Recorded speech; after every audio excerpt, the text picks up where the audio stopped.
Waalaikumsalam warahmatullahi. Ya, alhamdulillahirabbil alamin, hamdan katsiran kama mubarakan fi kama yuhibbuna wa yarda. Asyhadu an la ilaha illallah wahdahu la syarikalah wa asyhadu anna Muhammadan abduhu wa rasuluhu amma ba'du. Segala puji bagi Allah yang telah memberikan nikmat iman, Islam dan kesehatan, dan tidak lupa salawat salam tercurah kepada baginda Nabi besar Muhammad sallallahu alaihi wasallam yang telah membawa zaman kegelapan menuju cahaya ilahi bagi kita semua hingga akhir zaman. Ya, alhamdulillah di sore ini belum berkah meskipun hujan, insya Allah ada berkahnya. Hadirin semuanya ya ikhwafillah. Ya, perkenalkan dulu, tak kenal maka nggak bisa ta'aruf. Ya, kita kenalan dulu ya. Perkenalkan, nama Ana Azhari Al-Kautsar. Saya sebagai MC selama 2 jam yang akan datang di acara Warung Es Krim 2. Nah, saya sebagai MC dari PT 36 dari Prodi Sains Informasi Geografi FIPS 2019. Nah, ikhwafillah semuanya, tidak panjang lebar nih. Kita mulai dulu acara Warung Es Krim 2 dengan mengucapkan basmalah bersama-sama.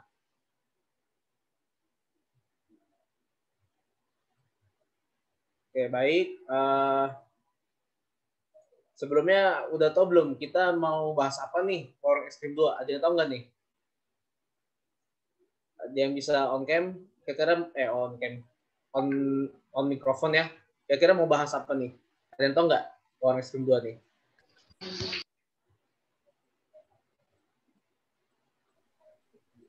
Ya, nikah ya. Nikah tapi gak sembarangan nikah ya. Ya, jadi hari ini kita akan bukan membahas ya, akan ngariung sambil membahas yang sangat menarik ya, dan sangat fenomenal dan juga apa ya, sangat kontroversi juga ya. Karena ini fenomena ini sering terulang ya dengan masalah yang sangat menggelikan ya. Nah, jadi hari ini Warung Es Krim 2 LDK KDN UPI akan mempersembahkan tentang wedding is easy, marriage is not. Nah, coba ada yang tahu nggak kenapa sih bedanya wedding sama marriage itu apa sih? Itu memang beda ya dalam bahasa Inggris, tapi kalau di translate itu sama aja tentang nikah gitu. Ada yang tahu nggak gitu?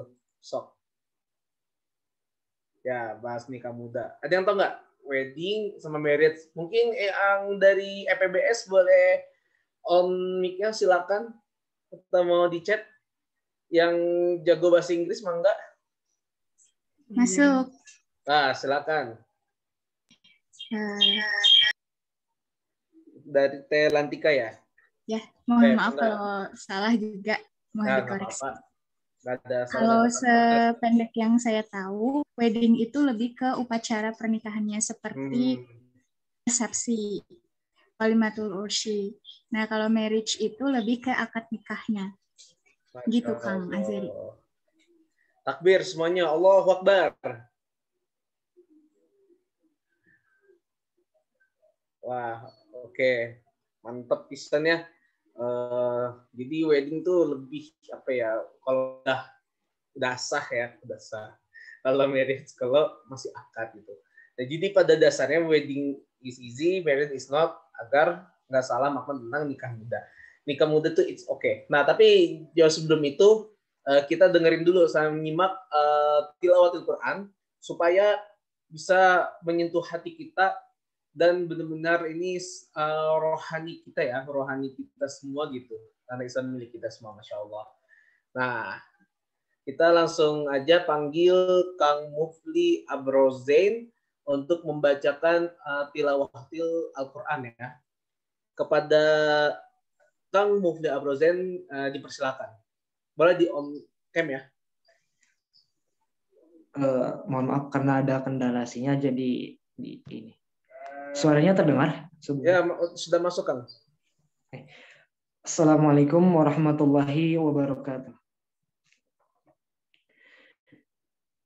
A'udzu billahi minasy syaithanir rajim. Bismillahirrahmanirrahim. Wa ankihul ayama minkum was-salihina min ibadikum wa imaikum iyakunu fuqara yughnihimullahu min fadlih wallahu wasi'un alim. وَلْيَسْتَعْفِفِ الَّذِينَ لَا يَجِدُونَ نِكَاحًا حَتَّى يُغْنِيَهُمُ اللَّهُ مِنْ فَضْلِهِ وَالَّذِينَ يَبْتَغُونَ الْكِتَابَ مِمَّا مَلَكَتْ أَيْمَانُكُمْ فَكَاتِبُوهُمْ إن علمتم فيهم خيرا وآتوهم مما لله الذي آتاكم ولا تكرهوا فتياتكم على البغاء إن أردنا تحصنا لتبتغوا عرض الحياة الدنيا ومن يكرههن فإن الله من بعد إكراههن غفور رحيم. Yang artinya, dan nikahkanlah orang-orang yang masih membujang di antara kamu, dan juga orang-orang yang layak menikah dari hamba-hamba sahayamu yang laki-laki dan perempuan. Jika mereka miskin, Allah akan memberi kemampuan kepada mereka dengan karunia-Nya. Dan Allah maha luas pemberiannya, maha mengetahui. Dan orang-orang yang tidak mampu menikah, hendaklah menjaga kesucian dirinya, sampai Allah memberi kemampuan kepada mereka dengan karunia-Nya. Dan jika hamba sahaya yang kamu miliki menginginkan perjanjian kebebasan, hendaklah kamu buat perjanjian kepada mereka. Jika kamu mengetahui ada kebaikan pada mereka, dan berikanlah kepada mereka sebagian dari harta Allah yang dikaruniakannya kepadamu. Dan janganlah kamu paksa hamba sahaya perempuanmu untuk melakukan pelacuran, sedang mereka sendiri menginginkan kesucian, karena kamu hendak mencari keuntungan kehidupan duniawi. Barang siapa memaksa mereka, maka sungguh Allah Maha Pengampun, Maha Penyayang kepada mereka setelah mereka dipaksa. Shadaqallahul azim. Wassalamualaikum warahmatullahi wabarakatuh. Ya, waalaikumsalam warahmatullahi wabarakatuh. Takbir. Allahu Akbar. Oke, Masya Allah. Allahumma han Quran, maha benar Allah segala firman-Nya. Jazakallahu khairan untuk Kak Mufli ya yang telah membaca tilawatul Quran. Semoga yang baca, yang dengar, yang nyimak tiga-tiganya itu mendapatkan syafaat dari Allah SWT dan juga Rasulullah SAW di hari kiamat kelak. Amin ya rabbal alamin. Nah, sebelum kita mulai inti acara Warung Es Krim 2, kita jargon dulu nih LDK UKDM. Kalau saya bilang LDK UKDM, maka jawabnya karena Islam milik kita semua, Allahu Akbar. Boleh di on mic semuanya ya. Kalau mau on cam nggak apa-apa. Itu lebih baik. Oke. LDK UKDM UPI? Karena Islam milik kita semua. Allahu Akbar. Allahu Akbar ya.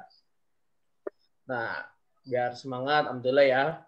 Semuanya insya Allah produktif dan hadirin yang ikut acara Warung Es Krim 2 ini tentang wedding is easy, marriage is not. Nah, sekarang kita memasuki inti acara ya. Nah, ada yang tahu nggak sih hari ini siapa sih ngisi materi acara tentang wedding is easy, marriage is not, biar gak salah kaprah tentang nikah muda. Ada yang tahu nggak nih? Coba sok on cam, ya boleh on cam sama on mic. Ada yang tahu nggak siapa nih pematerinya? Kang Asa. Kang Asa, kita panggil ya. Kang Asa, on cam dong. Halo. Assalamualaikum Kang. Waalaikumsalam warahmatullahi wabarakatuh. Apa kabar Kang MC, Kang Azhar? Alhamdulillah baik Kang. Akang sehat? Alhamdulillah sehat. Alhamdulillah. Nah ini beliau, wah ini jujur ya, baru buka IG tentang familyhour.id. Itu isi kontennya subhanallah banget asli. Itu tentang family science ya. Ini tidak masuk ke rumpun ilmu sosial, tapi emang ada ilmu khusus tentang keluarga ya. Karena perlu kita ketahui karena keluarga itu adalah salah satu bagian penting ya pendidikan informal, betul Kang? Iya betul Nah, sekali. jadi kita lihat ya di Instagramnya familyhour.id itu membahas semua nggak sekedar menikah ya, tentang misalkan barusan ya tentang masalah cara bersyukur, tauhid dan all of them ya. Itu sangat penting ya dalam mendidik anak ya, apalagi sudah berkeluarga, sudah suami istri gitu. Karena pada dasarnya suami istri gak sebatas pacaran, mesra-mesraan atau cinta monyet ya seperti itu kan sampai menikah ya. Dan nauzubillah min dzalik nih, ternyata ada fakta menarik Kang ya sebelum kita mulai inti materi dari Kang Asan ya. Itu ternyata ada studi mengatakan Kang bahwasanya itu dari Kompas, orang yang nikah muda itu risikonya perceraian itu tinggi. Nah, nauzubillah min dzalik. Nah, ini materi ini sangat tepat banget gitu untuk membahas biar gak salah kaprah untuk bahas nikah muda. Oke. Nah, kayaknya kita kurang lebih kita harus kepo-kepo dikit nih. Operator nih harus lihat CV-nya Kang Asa nih. Siapa sih Kang Asa itu? Mangga boleh di share screen-nya operator. Mari kita lihat ya, Siska Kokal. Nah, CV Kang Asa cek. Nah, ini nama lengkapnya Kang Asa Ayazida Auno ya. Nah, Twitternya sudah ada di situ, tinggalnya di Bandung ya Kang. Sekarang lagi di Bandung atau lagi di mana Kang Asa? Tinggal di perumahan Rancayake Kencana. Nah, ada anak Bandung Timur nggak nih? Wah, Bandung Timur tuh siapa tuh yang tinggal di Bandung Timur?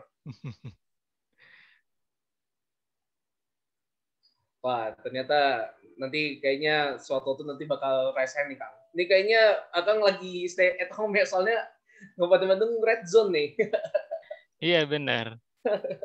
Nggak kemana-mana emang dari dulu ya. Banyak yang dibawa ke RS. Ada yang kena COVID Kang? Ada di sekitar sini, malah ada yang red zone juga nih di blok sini kayak gitu kan. Tadi baru aja ada pengumuman meninggal tetangga kayak gitu ya karena COVID. Ya baik, atau nun Kang informasinya Pak. Ini semoga tetap ada sehat selamat ya buat Kang Asa dan kita semua ya. Nah kita lanjut. Nah ini tadi adalah founder of Family Hour Indonesia ya, tentang masalah konsultasi keluarga. Mungkin kalau misalkan masalah tentang cewek atau tentang cowok biar gak toksik bisa dihubungi ke Kang Asa ya. Kebetulan saya MC juga dulu pernah toksik dan sampai sekarang hampir mau toksik juga dengan lawan jenis dengan ukti gitu. Tapi aneh hindarin kan gitu. Nah, beliau punya pengalaman banyak. Boleh di scroll down ya. Nah, ini kerjanya dari YPM Salman ya, sebagai asisten manajer dan Fami Indonesia EduTech. Kira-kira tuh Fami Indonesia tuh apa ya Kang? Boleh tahu ya? Fami Indonesia gitu. Itu startup pendidikan keluarga Kang Azhar. Bisa banget nih kalau teman-teman pengen belajar ilmu keluarga tuh buka aplikasi Fami kayak gitu. Ajib banget Kang. Ini jadi tuh ilmu keluarga nih, aduh. Ini nggak tahu aneh yang gaptek apa gimana ya? Kok ilmu keluarga tuh sampai ada startup pendidikan keluarga gitu. Ini masya Allah banget ya. Jadi gak sekedar jual makan doang, nggak kayak tidak disebutkan merek. Kayak bikin es krim bebek packing. Nggak bercanda saya. Oke. Terus pendidikan beliau adalah dari ITB ya. Wah ini mantap nih, dari FMIPA ya Kang ya? Iya benar. Nah ini dia penemuannya itu tentang vanilla clove oil. Lupa lah clove oil itu apa. Intinya itu ya tentang usaha radiasi. Nah ini training dan kursusnya boleh dilihat scroll. Nah ini pengalaman banyak sekali ya. Ini insya Allah kita harus mencontohkan ya, terinspirasi ya. Kita lihat dari 2015 sampai saat ini. Kalau startup, wah ini mantap banget. Oke, boleh dilihat bawah lagi. Nah ini pengalaman organisasinya, yaitu dari Kamamuki, Muslim Family of Development Kimia ya, Karma ITB, HMK Amiska, kayak Muslim Designer. Wah ini pantas ya, kontennya juga, wah ini pokoknya nggak bisa ngomong apa-apa deh. Kayak Family Orientation foundernya. Nah ini kemampuan bicara yaitu tentang sejarah Islam, pendidikan keluarga, terus seni digital dan lain-lainnya, termasuk dakwah ya, sebagai kewajiban kita sebagai umat Islam. Oke, boleh di-scroll lagi. Nah, ini ada panitianya. Wah, ini mantap ya. Nah, ini harus penasaran nih prestasi Kang Asa nih, Wah. Ini mantap banget ya. Dari Binus Forest. Ya, bisa penaklukkan ke Binus ya, Kang ya. Daripada Binus tuh banyak orang-orang satu hedon, yang kedua banyak non-muslim gitu. Ini bisa menaklukkannya seperti itu, Masya Allah nih. Di 3 tahun terakhir nih. Mantap. Nah, boleh di-scroll up lagi, operator. Ini ada yang penasaran dan nanti mau ditanyakan sebelum kita mulai acara nih, Kang. Lanjut. Oke, kita lihat. Ini ada yang mau ditanya ini sebelum. Wah, ini ada halal tourism ya. Kebetulan saya emang ngopinya jalan-jalan gitu. Dan banyak ya. Dan wisata halal tuh memang sedang berkembang gitu. Oke, boleh di ke atas lagi. Atas full. Atas. Terus. Nah, ini Maha Konveksi Owner tuh itu kira apakah boleh dijelaskan sedikit gitu, Maha Konveksi Owner? Iya, jadi kalau Maha Konveksi itu bisnis konveksi teman-teman. Jadi saya bareng teman-teman bikin konveksi di daerah Cikutra. Nah itu sejak mahasiswa sampai sekarang jadi jalan nafkah juga, alhamdulillah. Untuk ini ya, semacam busana muslim berarti Kang ya? Iya, bikin-bikin apapun yang bisa dijahit bisa kita kerjain. Mantap. Oke, baik. Tidak perlu panjang lebar ya. Kita langsung saja mendengarkan tentang masalah nikah dini ya. Nikah dini, nikah muda, wedding is easy, marriage is not ya. Karena teringat lagu Agnes Monica ya tentang pernikahan dini. Ya, nanti saja ya. Kita langsung saja ke Kang Asa. Kita sambut dengan takbir. Allahu Akbar. Oke. Pada Kang Asa dipersilakan ya. Ya, bismillahirrahmanirrahim. Uhayyikum bitahiyatil islamiyah, tahiyatin thayyibatin mubarakah, tahiyatin min indillah, tahiyatul jannah. Assalamualaikum warahmatullahi wabarakatuh. Alhamdulillahi wa kafa, assalatu wassalamu ala rasulil mujtaba, sayyidina habibina maulana, Muhammadinil Mustafa, wa ala alihi wa ashabihi wa dhurriyyatihi wa kulli man ittaba'al huda. Asyhadu an la ilaha illallah wa la walada wa asyhadu anna Muhammadan abduhu wa rasuluh ahli sidiki wal wafa. Alhamdulillah teman-teman yang disayang Allah, di kesempatan sore hari ini Asa bisa berjumpa dengan sahabat-sahabat dari UPI. Kebetulan dulu waktu zaman saya mahasiswa saya sering main ke UPI kayak gitu ya, terutama ke Darut Tauhid dulu, ke Agim kayak gitu kalau ada kajian, ada Mabit dan semacamnya, sering main ke DT. Kalau kata teman-teman ITB itu ITB gersang. Kalau di UPI itu teduh katanya. Kayak gitu teman-teman ya. Jadi emang di ITB gersang kayak gitu ya. Ketika ke UPI itu tenang gitu rasanya kayak gitu ya, lebih teduh dan semacamnya. Akhirnya jadi salah satu tempat main favorit biasanya ketika dulu kami mahasiswa. Dulu saya sering makan mie ayam tuh yang pas depannya Masjid DT. Ya ada mie ayam ya. Nah, itu di sana sering. Ya, semoga suatu saat nanti kita bisa berjumpa kembali ya dalam kesempatan lebih baik setelah pandemi ini berakhir. Ya, alhamdulillah teman-teman, senang sekali bisa berjumpa dengan sahabat-sahabat semuanya. Di kesempatan sore hari ini kita akan bersama-sama tafakuh fiddin, belajar di sini menuntut ilmu bareng-bareng, dan kita melihat secara lebih luas kayak gitu ya, terkait tema yang cukup menarik karena baru saja kemarin kita menyelesaikan bulan Syawal ya teman-teman. Mungkin teman-teman di sini ada yang merasakan banjir undangan, ada yang merasakan hal-hal lainnya ketika Syawal kemarin. Nah, insya Allah di kesempatan sore hari ini kita akan sama-sama mempelajari gimana sih sudut pandang kita sebagai seorang Muslim dalam melihat pernikahan dan keluarga gitu teman-teman ya. Nah, sebelum kita mulai, saya izin share screen dulu ya. Kalau share screen-nya kelihatan, silahkan dikabarin. Sudah terlihat share screen-nya? Udah ya? Oke. Sudah. Siap. Ya, teman-teman yang disayang Allah, jadi biar materi di sore hari ini menjadi lebih menarik, teman-teman ya. Kalau misalnya teman-teman di sini menggunakan laptop, menggunakan komputer, teman-teman bisa split screen ya. Split screen antara pemateri sama screen PowerPoint-nya. Barangkali kalau ngeliatin PPT doang terus bosen kayak gitu ya. Nah, biar bisa lihat juga nih Asa lagi ngomong apa. Kemudian yang berikutnya teman-teman, selama 1 jam ke depan, teman-teman nggak usah ragu untuk responsif ya. Kalau teman-teman mau nanya, mau silahkan chat gitu ya di kolom chat yang ada di bawah. Kemudian teman-teman pengen nyebut on mic juga boleh, silahkan. Intinya silahkan responsif aja santai, biar kita lebih asik lagi belajarnya sore hari ini.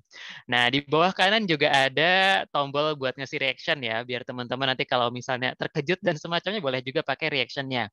Nah, biar saya tahu di sini teman-teman udah pada siap untuk belajar atau belum, coba saya pengen lihat teman-teman bisa pakai tombol jempol nggak? Kasih reaction jempol coba. Oke, ya banyak yang udah bisa ya. 14 orang, 15 orang, alhamdulillah. Insya Allah kita siap untuk belajar sore hari ini. Ya, sebagaimana sudah disampaikan oleh Kang MC tadi, alhamdulillah di sini Asa bisa berjumpa dengan teman-teman semua. Aktivitas sekarang Asa di Maha Konveksi dan ngurusin komunitas namanya Family Hour Indonesia yang bergerak di bidang pendidikan keluarga. Jadi dari dulu sejak mahasiswa yang memang tingkat 2 ya, Asa udah punya concern sendiri ke arah sini kayak gitu ya.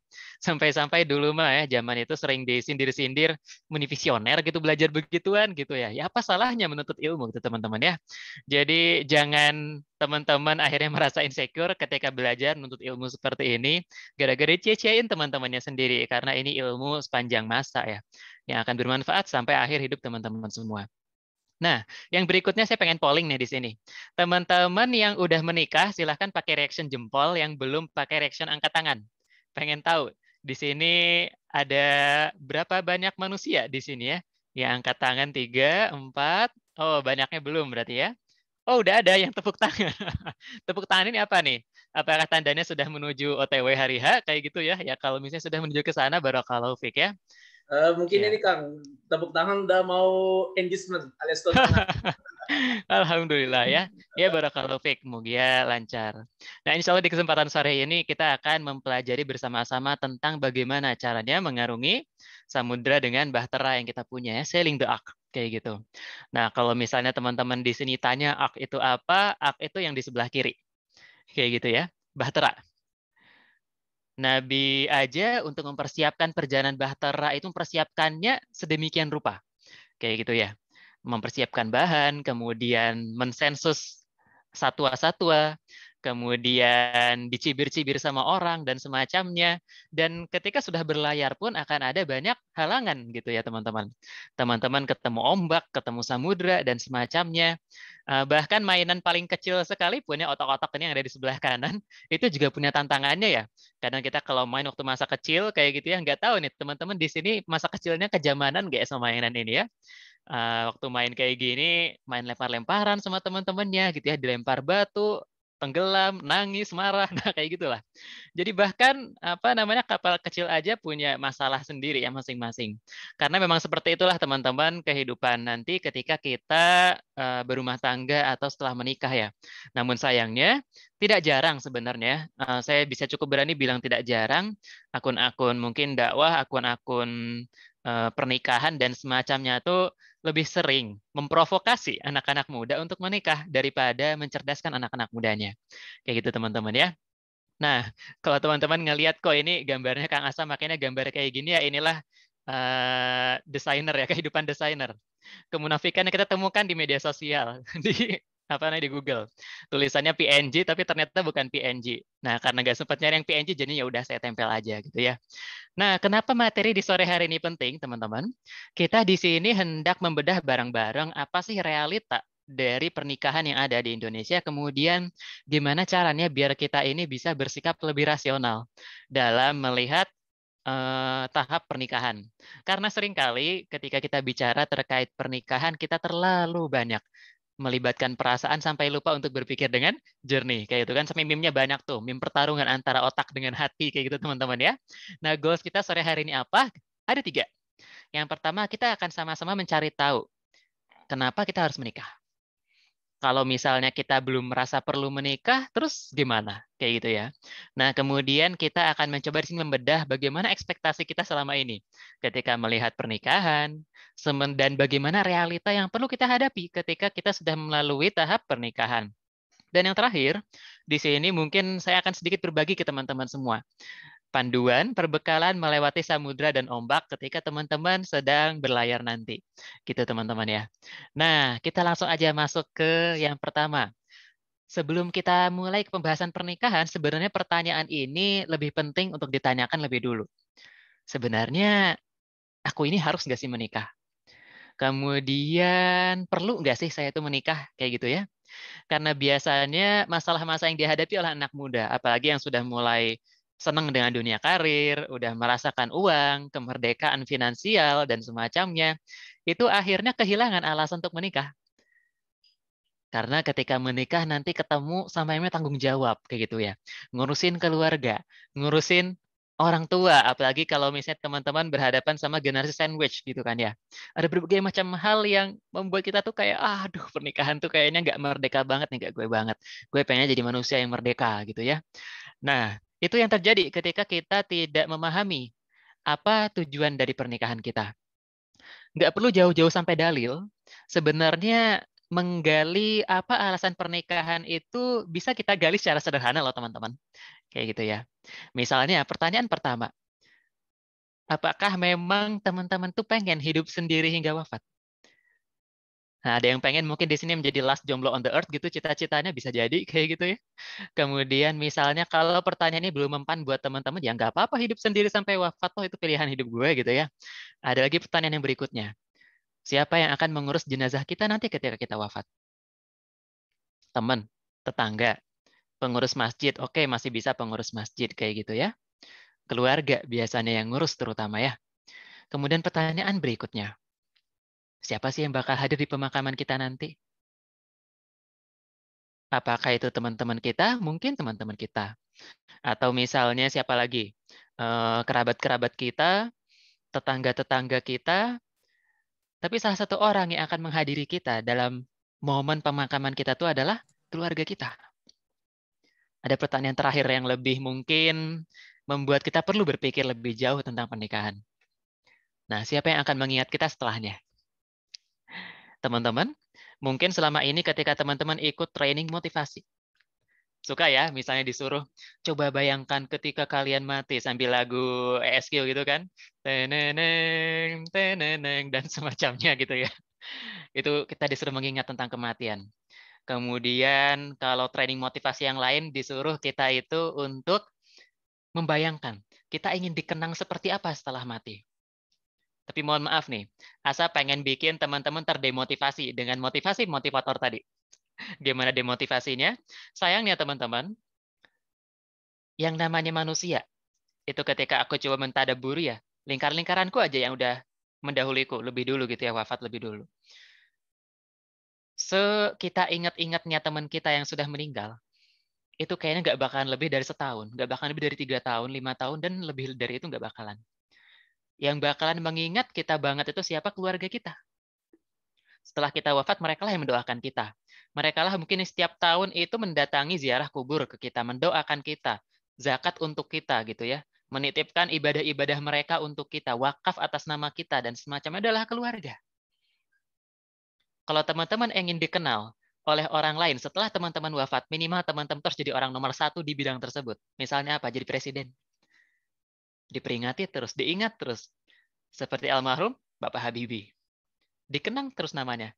Kalau kita bukan siapa-siapa, mohon maaf, nggak bakalan dikenang banyak orang. Faktanya kayak gitu. Jadi kalau teman-teman berharap nanti setelah mati, kata motivator ingin dikenang seperti apa dan semacamnya, keluarga yang paling akan mengenang teman-teman. Dan itulah salah satu hal yang menjadi goal kita dalam pernikahan. Apa itu berkeluarga? Nah, sayangnya sekarang, dunia itu semakin aneh ya teman-teman ya. Semakin anehnya gimana? Misalnya ada yang bilang, saya emang nggak mau menikah kayak gitu ya. Menikah itu tadi mengekang kebebasan saya. Nggak mau punya anak. Kenapa? Ya, punya anak tuh mahal. Bermiliaran loh investasi dikeluarkan untuk ngurus anak dan semacamnya. Hal-hal seperti itu membuat saya berekspresi kayak gini. Gimana gitu ya? Kok bisa zaman sekarang tuh orang akhirnya terbalik-balik gitu ya logika dan semacamnya.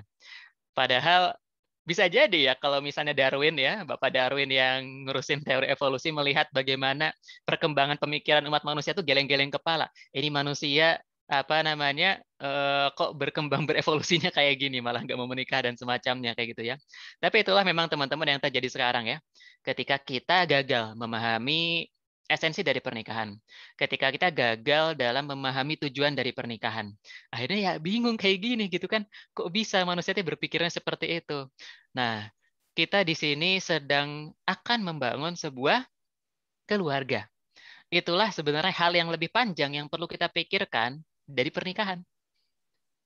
Pernikahan, kemudian dia hidup berdua itu hanya sebentar. Mungkin berlangsung beberapa bulan, beberapa tahun, kayak gitu ya. Kalau misalnya rezekinya belum mendapatkan anak pun tidak mengapa, kayak gitu ya. Tapi keluarga itulah yang nanti akan menjadi tahapan lebih panjang dari sekedar menikah itu sendiri. Yang perlu kita pikirkan lebih jauh. Dan inilah yang menjadikan sebenarnya kita sebagai umat Islam itu beruntung, teman-teman semua. Kenapa? Karena umat Islam itu dalam masuk ke surga itu pengennya berjamaah. Termasuk dalam keluarga. Kalau misalnya teman-teman pernah baca sebuah hadis bunyinya kayak gini, indah sekali. Ketika seseorang itu masuk surga, kemudian ia akan bertanya, "Ya Allah, mana orang tua saya? Mana istri dan anak-anak saya?" Kemudian Allah berkata kepada kita, mereka itu punya derajat amal yang nggak sebaik kamu. Ada di bawah kamu, mungkin ada sebagiannya yang masuk neraka. Naudzubillah min dzalik. Ada yang sebagiannya di surga yang lebih rendah dari kita. Kemudian mereka yang berkeluarga akan berkata kepada Allah, "Ya Allah, sesungguhnya diriku dahulu ketika di dunia beramal itu untuk bagiku ya dan untuk keluargaku. Aku tuh berdoa untuk diriku dan untuk keluargaku." Maka kemudian Allah berkata dan memerintahkan anggota keluarganya tadi untuk menyusul dia ke derajat yang lebih tinggi. Enak sekali. Dan inilah salah satu goal kita sebagai muslim dalam berkeluarga. Karena nanti dalam keluarga itu Allah akan mengumpulkan keluarga yang bertemu karena Allah dan berpisah karena Allah bersama-sama di derajat tertinggi yang bisa diraih keluarga tersebut. Teman-teman, bisa masuk ke surga yang lebih tinggi, bisa mengangkat anak keturunannya naik ke atas. Atau pasangan teman-teman ternyata di surga yang lebih tinggi bisa menarik kita yang tidak lebih beruntung daripada pasangan kita. Itu salah satu tujuan kita dalam menikah. Kita suka lupa bahwa ini lebih penting dari sekedar pernikahan itu. Bahwa kita ini sedang membina sebuah peradaban kecil yang namanya keluarga. Kenapa kok kita suka lupa dengan hal-hal seperti ini? Karena selama ini kita dilupakan, disilaukan oleh hal-hal ini. Coba, dari kecil, kita menonton film Disney. Ceritanya kayak gimana? Pangeran bertemu dengan Tuan Putri dan mereka hidup bahagia selama-lamanya. Happily ever after. Padahal ketika menikah nanti bertemu sama penjahat gitu mungkin ya. Padahal ketika menikah nanti bertemu dengan krisis keuangan dan semacamnya. Nah itu tidak diceritakan oleh Disney gitu ya. Kemudian teman-teman ngikutin, nge-follow artis hijrah dan melihat bagaimana keromantisan hidup mereka. Pengen ngebayang-bayangin dan semacamnya tersilaukan dengan seperti itu. Kehidupan rumah tangga influencer kayak gitu kan ya. Yang lebih terasa lagi menyilaukannya apa? Teman sendiri. Maksudnya gimana teman sendiri? Karena kalau bicara soal teman dan soal pernikahan, biasanya hubungan antara kita dengan teman itu dua. Yang satu, kita saling tikung menikung, kayak gitu ya. Yang kedua, itu kita saling berkompetisi dengan teman sendiri. Kayak gitu ya. Tikung menikung sama teman, kemudian berkompetisi secara sportif, atau mungkin ada yang lebih tidak kompetitif lagi, tidak sportif, kayak gitu ya. Ya ini yang terjadi kayak gitu ya. Dikompor-komporin sama teman sendiri, kemudian karena yang lain sudah menikah, kita terdorong juga jadi pengen. Nah, itulah yang membuat kita akhirnya tidak bisa melihat pernikahan itu menjadi sesuatu yang utuh, teman-teman. Kita nggak bisa nih ngelihat pernikahan itu lebih jernih. Karena kita tersilaukan hal-hal ini. Kita ngelihatnya hal-hal yang indah dari rumput tetangga. Hijau sekali rumput tetangga itu. Hijau sekali rumput punya teman itu. Hijau sekali rumput punyanya artis-artis hijrah itu. Padahal rumput yang namanya rumput sehijau-hijaunya rumput ya, rumput asli mah nggak bakalan hijau semuanya. Ada kuning-kuningnya sedikit, ada rumput yang matinya kayak gitu ya. Sekuning-kuningnya. Rumput yang hijau itu cuma rumput sintetis aja, kayak gitu ya. Rumput yang hijau cuma rumput sintetis, rumput yang dibuat-buat, yang dilihatkan kepada kita baik-baiknya aja, kayak gitu. Itulah yang terjadi dengan kita sekarang. Makanya kita fokusnya teralihkan. Membayang-bayangkan kita semua terkait keindahan-keindahan itu. Tapi kita lupa untuk menggali lebih jauh apa yang akan terjadi setelahnya. Makanya salah satu jargon yang kami punya di Family Hour di sini adalah jangan pernah sebut ya ketika teman-teman misalnya sedang bulan Syawal, kemudian sedang maaf-maafan, jangan sampai kita cuma bilang dalam ucapan-ucapan yang kita tulis gitu ya, dari Asa misalnya yang belum berkeluarga. Nah, jangan bilang kayak gitu. Kenapa jangan bilang kayak gitu, Kak Asa? Karena selama ini kita sudah berkeluarga loh, teman-teman. Kita ini udah menjadi bagian dari keluarga, udah menjadi anak, minimal. Kita jangan sampai lupa dengan peran itu. Karena nanti kita juga yang akan mendidik anak-anak kita. Kalau misalnya kita ini baru merasa berkeluarga, ketika sudah memiliki keluarga sendiri, kita lupa dengan peran-peran kita untuk birrul walidain kepada keluarga kita. Itu teman-teman ya. Nah, teman-teman disayang Allah, akhirnya karena tadi kita tersilaukan hal-hal tadi gitu ya, muncullah doa-doa yang nyeleneh-nyeleneh gitu ya. Kita kalau berdoa itu kepada Allah begitu detail.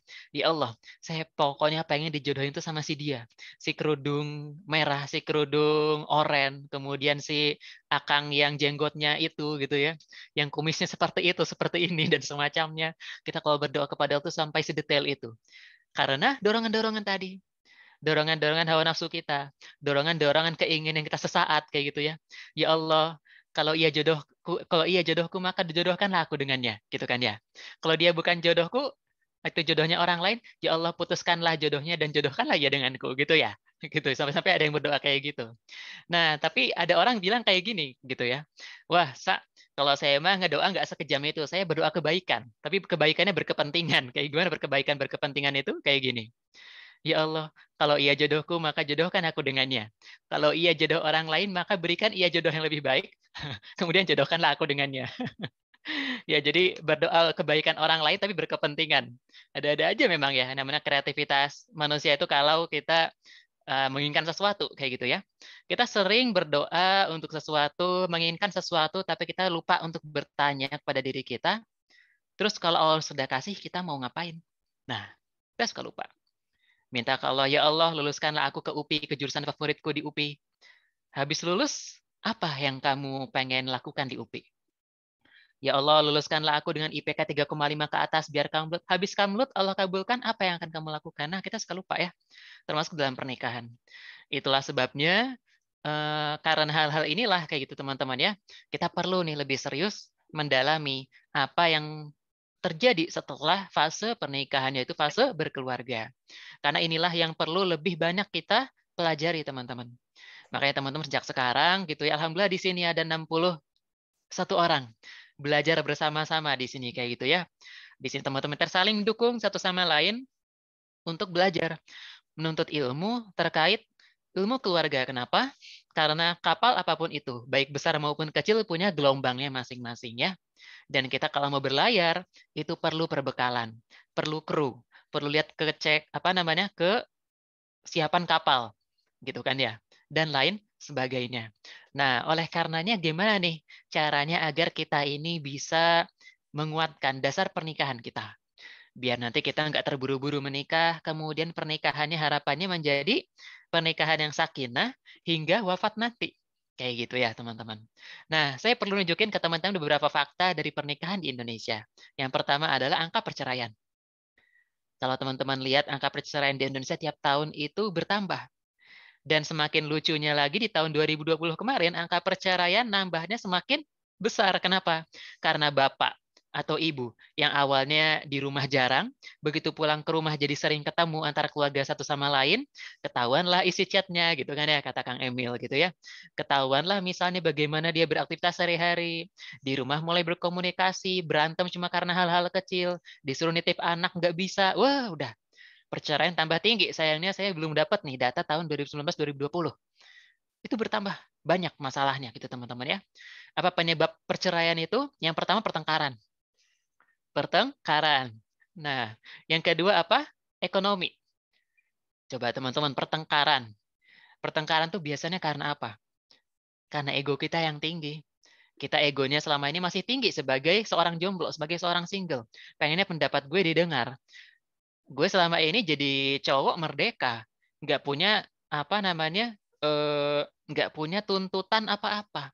Begitu punya tuntutan gitu ya, kemudian istri ada keinginan ini, ada keinginan itu, ntar anak minta ini itu, mertua minta ini itu, orang tua punya ini itu, bertengkar, cerai. Kedua apa? Ekonomi. Ekonomi itu jadi penyumbang terbesar juga kedua ya di Indonesia. Makanya teman-teman di sini disayang Allah, kalau misalnya seseorang, misalnya Ikhwan di sini gitu ya, sedang pengen teman-teman dekati, tapi dia menolak gitu ya karena urusan ekonomi dan semacamnya, berikanlah waktu kepada dia untuk mempersiapkan urusan ekonomi. Kenapa? Ini kaumnya laki-laki. Kaumnya laki-laki ada di ekonomi juga salah satunya. Nah, berikanlah dia waktu untuk lebih baik lagi menata ekonominya. Kenapa? Karena ini adalah faktor perceraian kedua terbesar ya. Yang ketiga apa? Bang Toyib. Maksudnya apa Bang Toyib?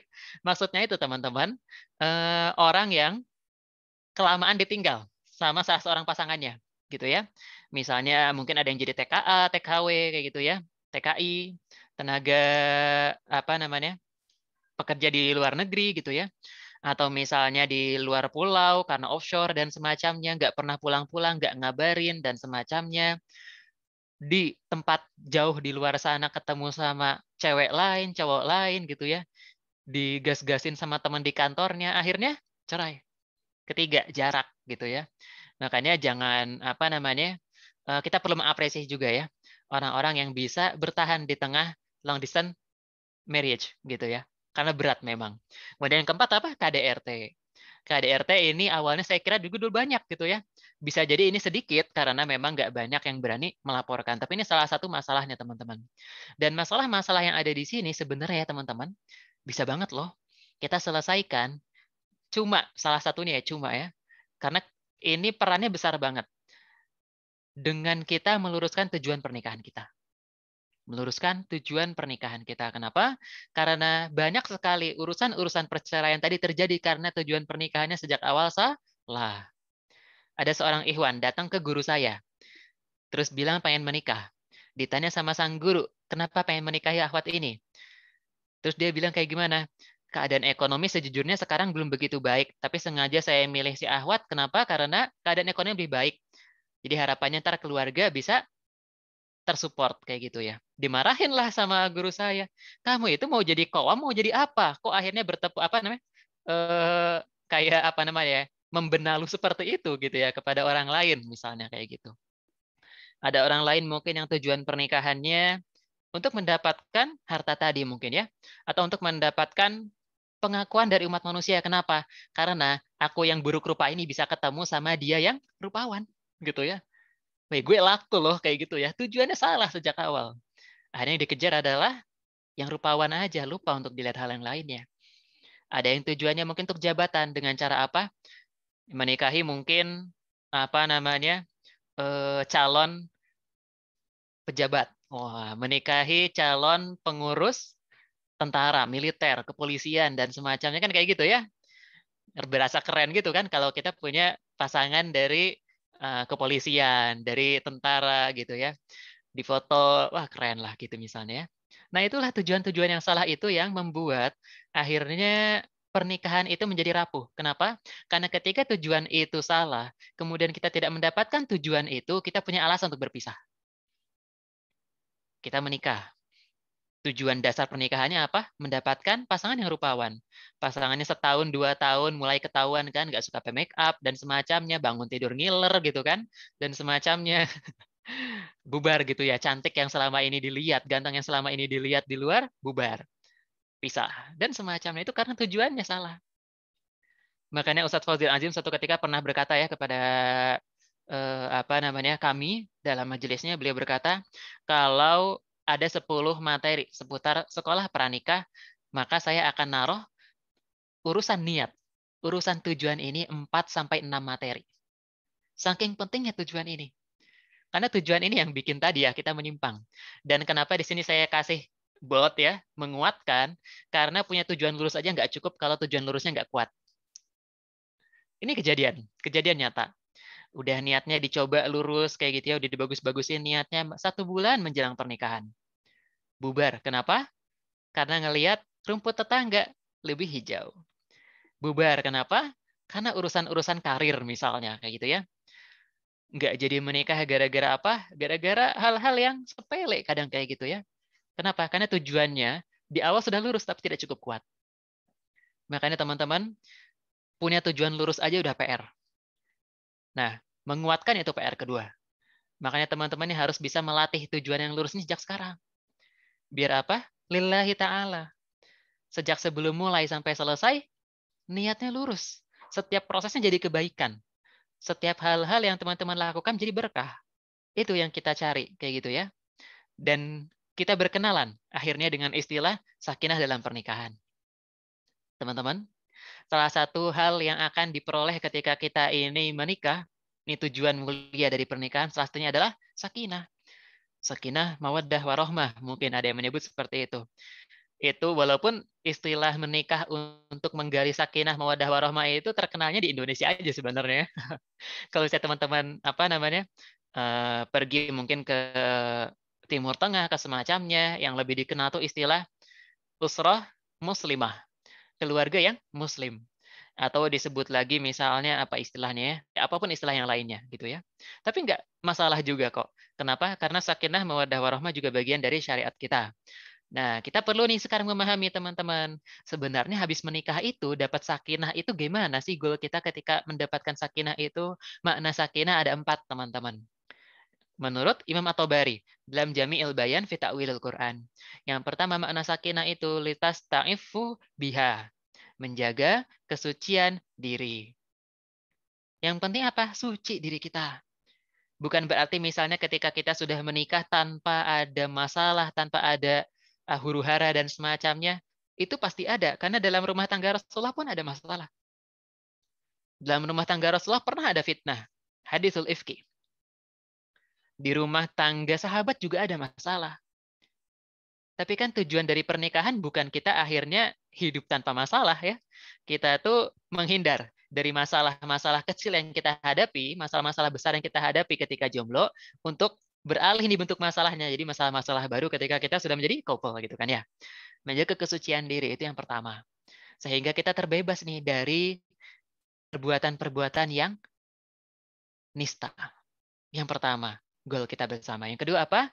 Lita tofu ma'aha. Oh ini saya salah tulis ya. Lita tofu ma'aha. Yaitu apa? Membangun ikatan. Maksudnya gimana membangun ikatan? Membangun ikatan lahir batin dengan pasangan kita, dengan orang yang kita pilih. Terbangun ikatan itu maksudnya seperti apa? Ikatan sampai jannatullah. Sampai jannahnya. Ikatan yang nggak berhenti bagi seorang mukmin, termasuk dalam ukhuwah Islamiyah kita. Kita ini berukhuwah Islamiyah di UKDM UPI. Habis ini teman-teman lulus kuliah, lepas semuanya masing-masing. Jasad kita mungkin berpisah, tapi bagi seorang mukmin, jiwa kita akan terus terpaut. Sebagaimana terpautnya jiwa kita dengan saudara-saudara kita di Suriah dan Palestina. Sebagaimana terpautnya kita dengan kecintaan kita dengan para sahabat Nabi, dengan para tabi'in, dengan Rasulullah. Kan kayak gitu ya. Terikat hati kita dengan mereka. Yang ketiga apa? Makna sakinah, litamilu ilaiha. Kita cenderung memikirkan. Awalnya ketika single gitu ya, punya duit 4 juta, ada HP baru keluar gitu ya, Xiaomi gitu ya, atau Apple dan semacamnya. Ada uangnya, pas ada uangnya langsung tuh kebeli. Ya, gitu ya. Punya duit gitu ketika jomblo. Ada kafe baru nih, ada film bioskop baru nih keluar, langsung main bareng teman-teman. Nah, ketika sudah menikah nanti teman-teman mendapatkan sakinah, teman-teman akan mendapatkan kecenderungan untuk memikirkan. Punya duit 2 juta, pengen belanja apa misalnya, pengen nonton film dan semacamnya, belanja hal yang nggak perlu kepikiran. Kayaknya di rumah ini mesin cuci udah rusak. Kayaknya di rumah ini si adik lagi perlu kado. Kayaknya nanti di rumah perlu ini, perlu itu, kepikiran. Terus itulah sakinah.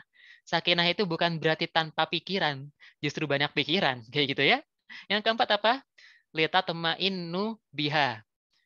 Fungsinya apa dari sakinah? Memberikan kepada kita ketentraman. Ketentraman ketika bertemu dan ketentraman ketika berpisah. Ada loh teman-teman di luar sana, keluarga yang tidak tentram ketika bertemu dan tidak tentram bahkan ketika berpisah. Sampai-sampai misalnya ya, ketika sang pasangan itu misalnya keluar kerja offshore, keluar gitu ya, dipasang GPS sama istrinya. Ditaruh di mobilnya GPS kayak gitu ya. Wah, ini kemana aja nih ya suami gitu ya. Kok datang ke hotel ini, kok datang ke situ, curiga aja bawaannya misalnya dan semacamnya. Nggak tenang ketika berpisah. Ketika bertemu juga nggak tenang. Jadi ketika di kantor, ketika bekerja, ketemu sama teman-teman, ngerasa happy. Ketika nyampe rumah itu rasanya enak gitu ya, sumpek gitu ya. Aduh, ketemu lagi masalah ini. Aduh, ketemu lagi masalah itu. Sakinah li tatma'innu biha itu memberikan ketentraman kepada kita ketika bertemu maupun ketika berpisah. Inilah 4 makna sakinah yang kita cari. Apakah di sini menjanjikan tanpa masalah? Enggak. Menjanjikan kita akan pikiran kita menjadi lebih tenang? Enggak juga gitu ya. Ada pikiran-pikiran akhirnya muncul ketika kita berkeluarga, tapi inilah sakinah yang kita cari. Nikmati. Embrace it gitu ya. Nikmati, jalani dengan sukacita sebagai orang yang sedang menuju surganya Allah. Kenapa? Karena jalan menuju surga nggak pernah ada yang mudah. Kalau jalan masuk neraka gampang, banyak gitu ya. Bahkan kalau misalnya teman-teman di sini, salah satu faktor yang menariknya bahkan ya, di poin yang keempat tuh ketentraman, saking nggak tentramnya sampai-sampai menikah itu tujuannya salah. Oke, mungkin saya menikah sama kamu Kang gitu ya. Tapi kita sama-sama bersepakat ya Kang, aku main di luar boleh nih sama cowok lain. Ntar kamu main di luar boleh juga sama cewek lain. Kita nggak usah umbar-umbar hal lain dan semacamnya. Yang penting kita statusnya menikah. Kayak gitu ya. Statusnya menikah, tapi main sama cewek sama cowok lain silahkan di luar. Ada yang niatnya kayak gitu ketika menikah.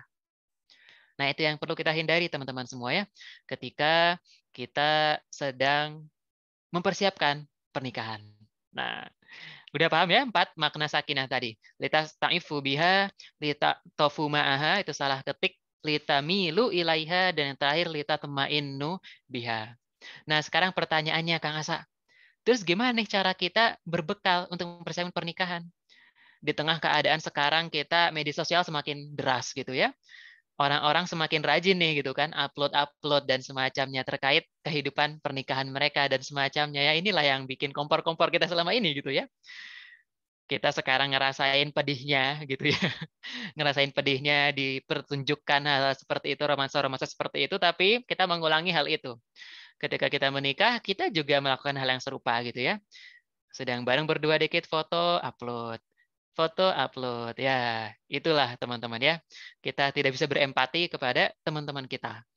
Kita merasa tersakiti ketika ada orang lain yang upload-upload seperti itu. Begitu sudah menikah, ya sama aja gitu ya. Nah, itulah gas-gas gitu ya, racun-racun yang kita hadapi di sekeliling kita yang perlu kita filter. Makanya di sini sebelum kita memahami proses menuju pernikahan dan apa yang perlu kita persiapkan, kita perlu pahami dulu 2 mindset yang perlu diluruskan terkait pernikahan. Yang pertama apa? Berbeda loh antara menikah siap dan menikah terburu-buru. Antara menikah cepat dan menikah terburu-buru. Menikah terburu-buru itu ibarat teman-teman misalnya mau menikah bulan depan, tapi teman-teman tuh baru mempersiapkan ilmunya, nafkahnya, dan semacamnya hari ini. Baru mulai belajar, baca-baca buku, baru mulai nonton video di YouTube, baru mulai nyari pekerjaan dan semacamnya. Itulah yang namanya menikah terburu-buru. Bulan depan. Tapi nggak bisa disebut terburu-buru. Ketika misalnya kita menikah bulan depan. Tapi kita sudah mempersiapkannya sejak 3 atau 4 tahun yang lalu. Kita sudah mulai bisnis kecil-kecilan, alhamdulillah, walaupun rezekinya nggak tentu, tapi menghasilkan. Kita udah mulai nyicil sedikit demi sedikit, belajar ilmunya, ikutan kajian-kajian, gitu ya. Mulai memperluas jejaring kita untuk membantu kita nanti dalam hidup bermasyarakat dan semacamnya. Kalau menikahnya pekan depan sekalipun, nggak bisa disebut terburu-buru. Kenapa? Sudah mempersiapkan sejak lama. Dan inilah goal kita sebenarnya sebagai anak-anak muda. Bersiap dengan serius menuju pernikahan. Teman-teman, di luar sana, urusan pacaran aja dibisniskan dengan serius. Gimana caranya pacaran dengan baik gitu ya. Bagaimana caranya pacaran dengan sehat dan semacamnya. Nah, masa teman-teman di sini orang di luar sana gitu ya bisa seserius itu bikin, berbayar dan semacamnya. Teman-teman nggak siap mempersiapkan sebagian uang teman-teman buat belajar. Sebagian uang teman-teman buat beli buku dan semacamnya, kalah dong gitu ya. Lagi teman-teman di sini lebih literate dengan ilmu terkait keislaman. Nah, jangan sampai gitu ya kita kalah semangat menuntut ilmunya sama orang-orang yang pacaran di luar sana. Nah, kemudian ini yang pertama yang perlu kita luruskan ya, berbeda teman-teman antara menikah siap dan menikah terburu-buru. Yang kedua, berbeda juga kebutuhannya antara kebutuhan menikahnya pria dengan kebutuhan menikahnya wanita. Beda ya? Beda banget. Makanya teman-teman itu kalau misalnya ikutan sekolah pranikah gitu ya, sayangnya kebanyakan sekolah pranikah itu materinya sama. Baik cowok maupun cewek materinya sama gitu ya, standarnya sama, kesehatannya sama, kemudian materi seputar fikihnya sama dan semacamnya. Padahal kebutuhan menikah antara pria dan wanita beda. Wanita dan pria berbeda. Pria misalnya tadi mempersiapkan bagaimana caranya mencari nafkah, tapi kita nggak pernah dapat gitu ya kelompok pencari nafkah gitu ya, nggak pernah gitu ya, grup pencari nafkah dan semacamnya nggak pernah ketemu. Nah, kemudian persiapan wanita juga berbeda. Makanya nggak jarang ya, bahkan aku pribadi di sini ya, aku megang lebih banyak CV cewek buat ditaruhin daripada CV cowok. Kenapa? Cowok persiapannya lebih banyak gitu ya, perlu disiapkan banyak keuangan terutama biasanya ya, kayak gitu teman-teman ya. Nah, itulah dua hal yang perlu diluruskan dulu. Kebutuhan pun berbeda. Makanya teman-teman jangan mencukupkan diri dengan materi yang ada dalam sekolah pranikah, atau bahkan mencukupkan diri dengan sekolah pranikah yang ada di Kemenak kayak gitu, yang ada di KUA, yang cuma duduk 1 hari atau bahkan di beberapa KUA mah cuma 2 jam gitu ya, nggak cukup buat mengarungi apa yang akan teman-teman hadapi setelah menikah, yaitu berkeluarga. Perlu belajar lebih banyak daripada itu. Makanya sebaik-baik bekal bagi seseorang yang hendak melangsungkan pernikahan itu apa teman-teman? Sebaik-baik bekal adalah ilmu. Innama yakhshallahu min ibadihil ulama. Sesungguhnya di antara hamba-hamba Allah yang takut itu hanyalah para ahlul ilmi. Orang-orang yang berilmu, teman-teman. Makanya ketika seseorang itu berilmu dan mengilmui pernikahannya, nggak ada alasan bagi dia untuk cerai dari hal-hal yang sederhana, yang kecil, yang remeh, yang menye-menye gitu ya. Yang menye-menye itu bahasa Indonesianya apa ya? Ya itulah teman-teman ya, yang nggak dewasa gitu ya. Nggak ada misalnya hal-hal yang nggak perlu, yang perlu menjadi pertengkaran dalam rumah tangga. Kenapa? Tahu ilmunya, tahu apa yang perlu dilakukan ketika menghadapi hal tersebut kayak gitu. Nah, ini sebaik-baik bekal bagi teman-teman semua sekarang. Belajar lebih giat kayak gitu ya. Cari tuh buku-buku tentang parenting, tentang apapun itu. Pelajari sejak sekarang. Nggak apa-apa disindir-sindir sama orang lain. Weh, visioner banget lo udah belajar begituan gitu kan ya. Biasanya digitu-gituin, dicie-ciein dan semacam, biarin aja. Ilmu ini bermanfaat buat sepanjang hidup teman-teman kok gitu ya. Nggak usah merasa insecure dengan hal seperti itu. Itulah sebaik-baik bekal yang perlu dibekali untuk setiap orang yang mau menikah. Nah, berbicara terkait pernikahan dan jalan menuju ke sana, di sini Asa ingin merekomendasikan ke teman-teman semua. Gimana sih sebenarnya Kang Asa rute yang benar gitu ya, atau rute yang strategis kalau kita tuh hendak mempersiapkan jalan menuju pernikahan. Nah, Asa pengen rekomendasikan teman-teman rutenya kayak gini. Nah, sebuah saran rute strategis. Dan mungkin kan teman-teman rada bingung ya sebenarnya Kang, buat memastikan kita itu udah siap menikah dan semacamnya itu gimana sih? Nah, di sini aku coba kasih gambaran ke teman-teman semua gimana sih rute yang strategis. Aku nggak bilang ini rute yang tepat, rute yang paling benar, enggak gitu ya. Cuma aku berani bilang ini rute yang strategis kayak gitu ya. Karena ini bisa membantu lebih baik apa yang akan teman-teman hadapi setelah pernikahan. Yang pertama, teman-teman coba awali dengan mengenali diri sendiri dengan lebih baik. Nah, kenali diri sendiri dengan lebih baik. Coba teman-teman cari tahu lebih baik tentang diri sendiri, potensinya, kemudian bagaimana gejolak emosi yang teman-teman punya, kenapa kok aku bete, kenapa kadang aku marah, kenapa kadang aku sedih, dan semacamnya. Itu teman-teman cari tahu. Kenali diri sendiri lebih baik, potensi, dan semacamnya. Kemudian kenali lebih jauh apa tujuan keumatan teman-teman di kemudian hari. Oh, mungkin nanti 2024 ada yang pengen jadi presiden misalnya kayak gitu ya. Menyelesaikan perseteruan antara cebong dan kampret. Ntar nggak tahu ada istilah apa lagi gitu ya. Ada ular dan anaconda mungkin dan semacamnya. Ada babi dan lain-lainnya. Nggak tahu ntar nama binatang yang akan tersebut menjadi ambasador pemilu 2024. Nah, silakan teman-teman ya. Tentukan tujuan keumatan teman-teman. Ke depan tuh teman-teman tuh pengen ngisi hal kosong apa di tengah umat, di tengah bangsa Indonesia. Oh, pengen menjadi peneliti vaksin. Biar nanti orang-orang di Indonesia nggak ada lagi yang bilang vaksin teh buatannya Cina, buatannya Yahudi dan semacamnya, konspirasi enggak gitu ya. Jadi peneliti vaksin yang bikin vaksinnya biar Muslim. Jadi entar tinggal orang Amerika yang bilang tuh konspirasi dari Muslim Indonesia bikin vaksin gitu ya.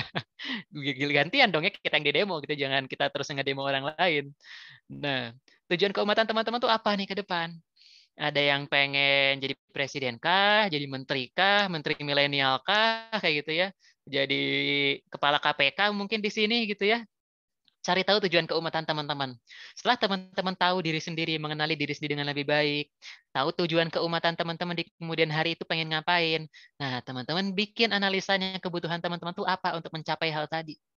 Oh, berarti karena nanti saya tuh pengen jadi ulama, pengen jadi ustadz, berarti kebutuhanku ini nih. Aku ntar habis ini mau S2 ini, S3 ini, dan semacamnya gitu ya. Nanti aku pengen keluarga kayak gini dan semacamnya. Perlu karakter yang seperti ini, seperti itu dari pasangan.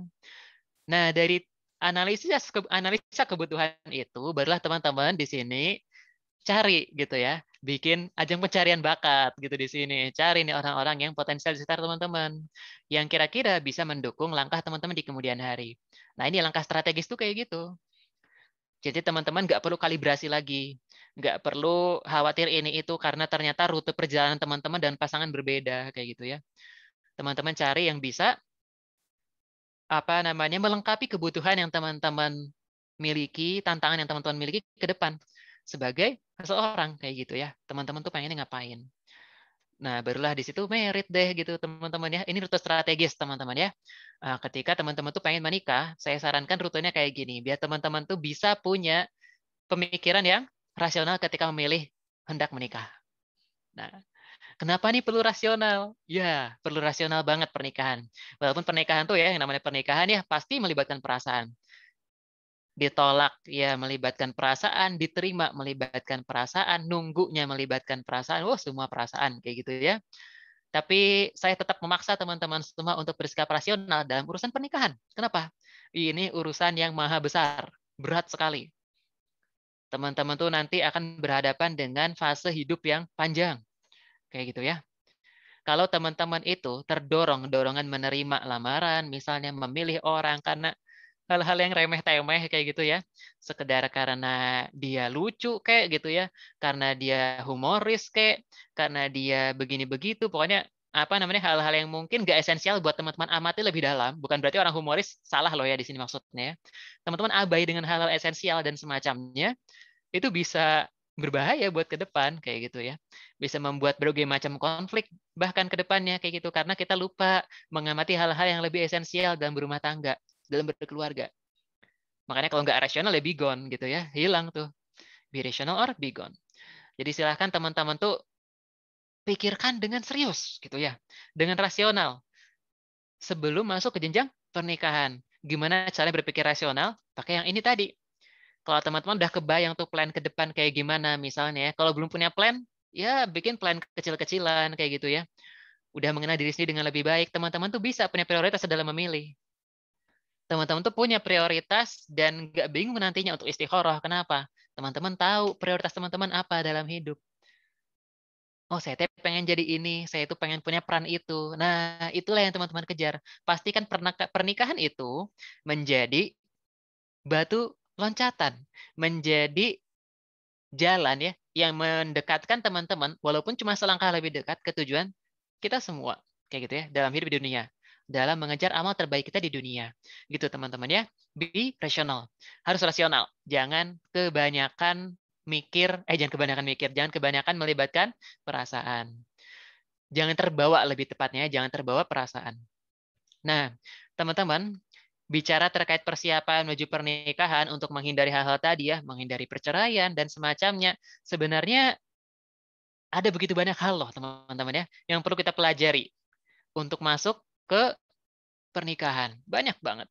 Bisa jadi waktu teman-teman sekarang, walaupun baru belajarnya sejak sekarang ya, sampai teman-teman menikah tuh nggak cukup waktunya buat mempelajari segala hal terkait keluarga. Kenapa? Karena luas keluarga itu. Ilmu sepanjang masa. Teman-teman nanti punya anak udah SMP, ilmunya beda lagi. Punya anak udah kuliah, beda lagi ilmunya. Teman-teman udah tua, mulai masuk usia pensiun, beda lagi ilmunya. Manajemen keuangannya beda. Makanya, saya itu nggak bisa ngerekomendasiin ke teman-teman ilmu tertentu buat dipelajari selain teman-teman harus punya learning habit yang bagus. Punya semangat belajar yang bagus. Nah, ini yang teman-teman cari juga dari pasangan teman-teman. Punya semangat belajar nggak nih buat berkembang bareng? Buat mempelajari tafakuh fiddin bareng-bareng. Buat berkembang bareng-bareng. Ada masalah diselesaikan bareng-bareng dan semacam learning habit ini. Learning culture, learning habit yang perlu teman-teman cari tahu. Dan perlu teman-teman bentuk sejak sekarang. Nah, makanya biasakan sejak sekarang ya, ikutan kegiatan, belajar baca bukunya, dan semacamnya. Yang kedua apa yang perlu dipelajari tipsnya? Yang kedua, teman-teman kenali diri sendiri dengan lebih baik. Nah, fungsinya apa? Fungsi mengenai diri sendiri itu teman-teman bisa tahu gitu ya, dorongan-dorongan pribadi kayak gimana, dan teman-teman tuh tahu self-worth teman-teman. Sehingga nanti ketika menikah, ketika sedang proses menuju pernikahan gitu misalnya ya, teman-teman tuh nanti nggak merasa insecure dengan orang lain. Kenapa? Setiap orang punya waktu masing-masing.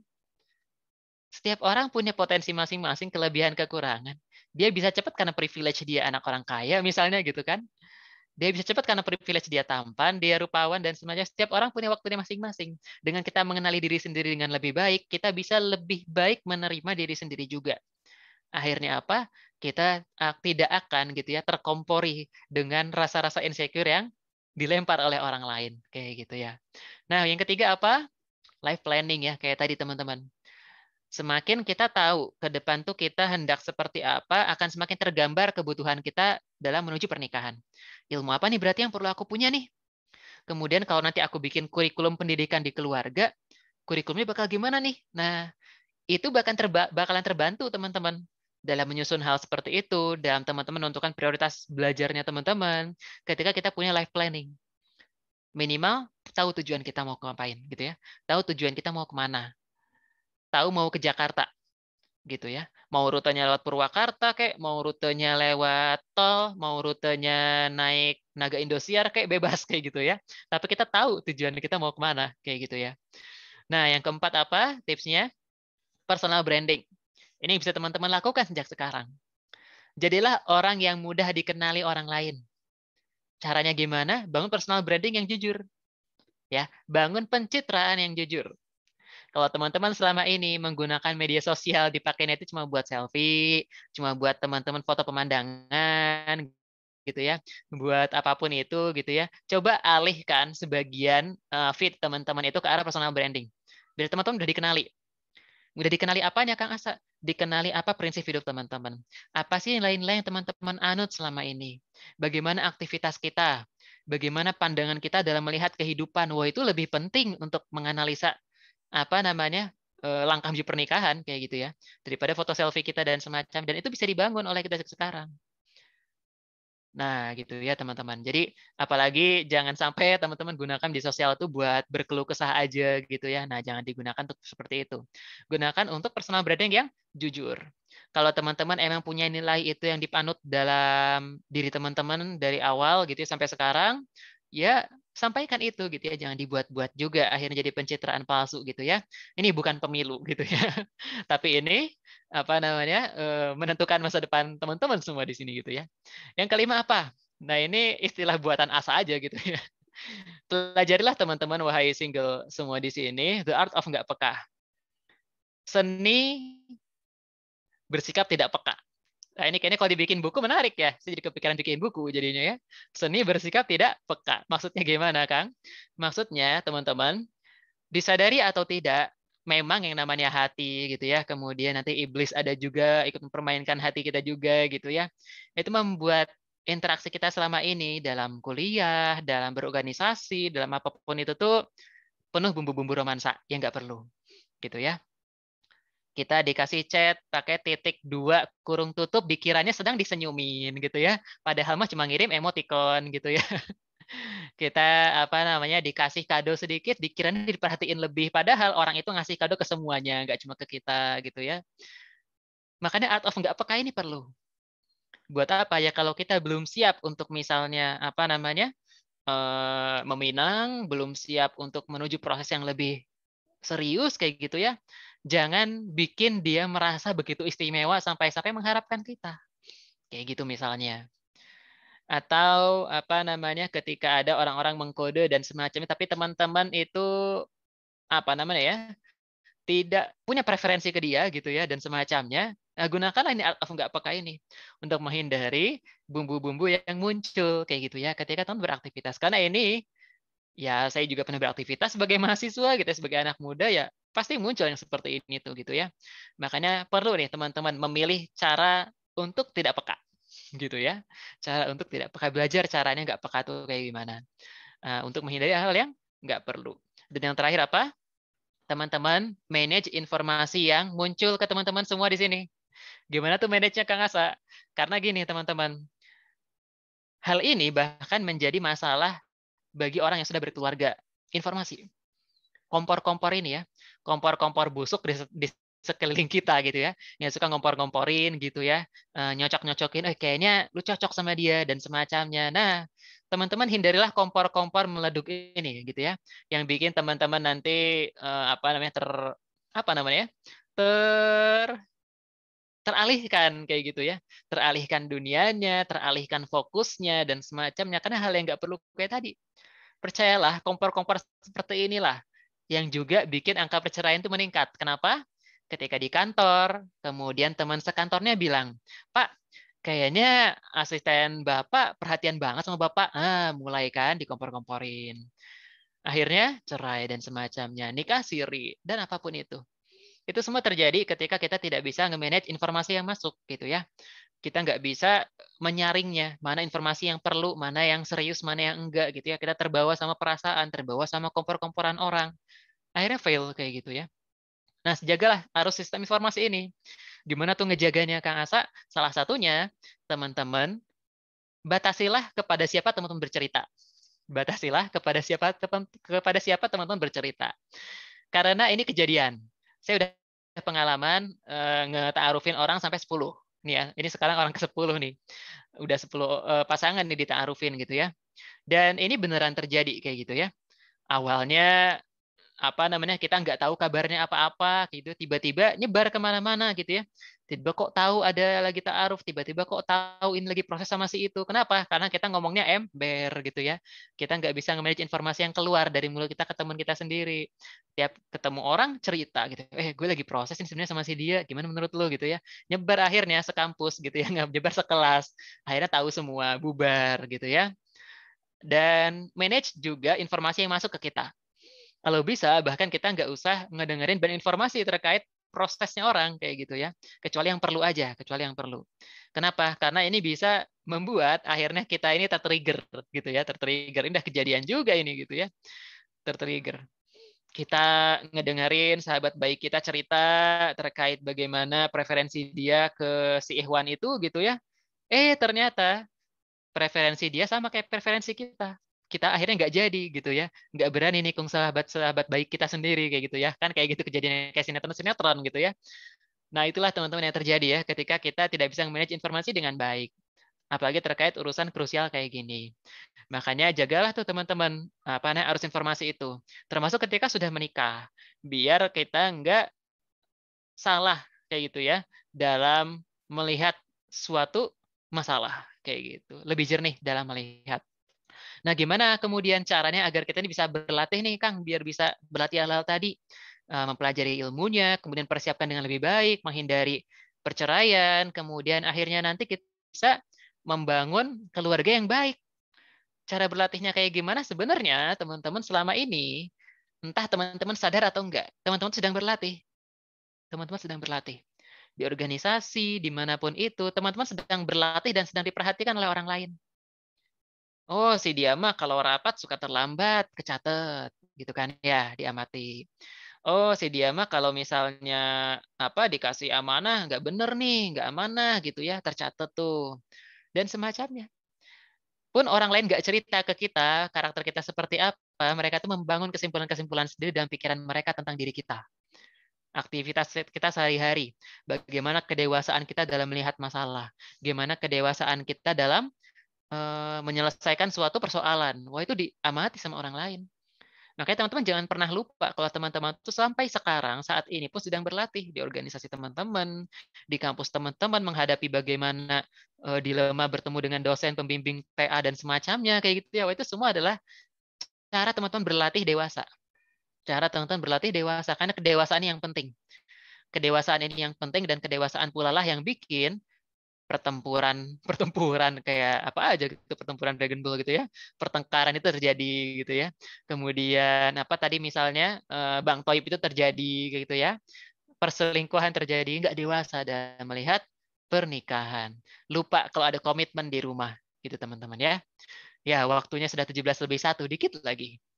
Nah, terus bicara terkait ilmu apa aja yang perlu dipahami, banyak banget teman-teman sebenarnya, dan ini aja belum semuanya saya tulis gitu teman-teman ya. Teman-teman belajar gimana caranya belajar, membangun budaya belajar di rumah kayak gimana, budaya belajar di bagi diri teman-teman sendiri kayak gimana. Tauhid, akidah, fikih dasar ini penting loh teman-teman. Bahkan saya ngerekomendasiin teman-teman semua buat mengkalibrasi fikih ibadah selepas teman-teman menikah. Kalibrasi sejak nol.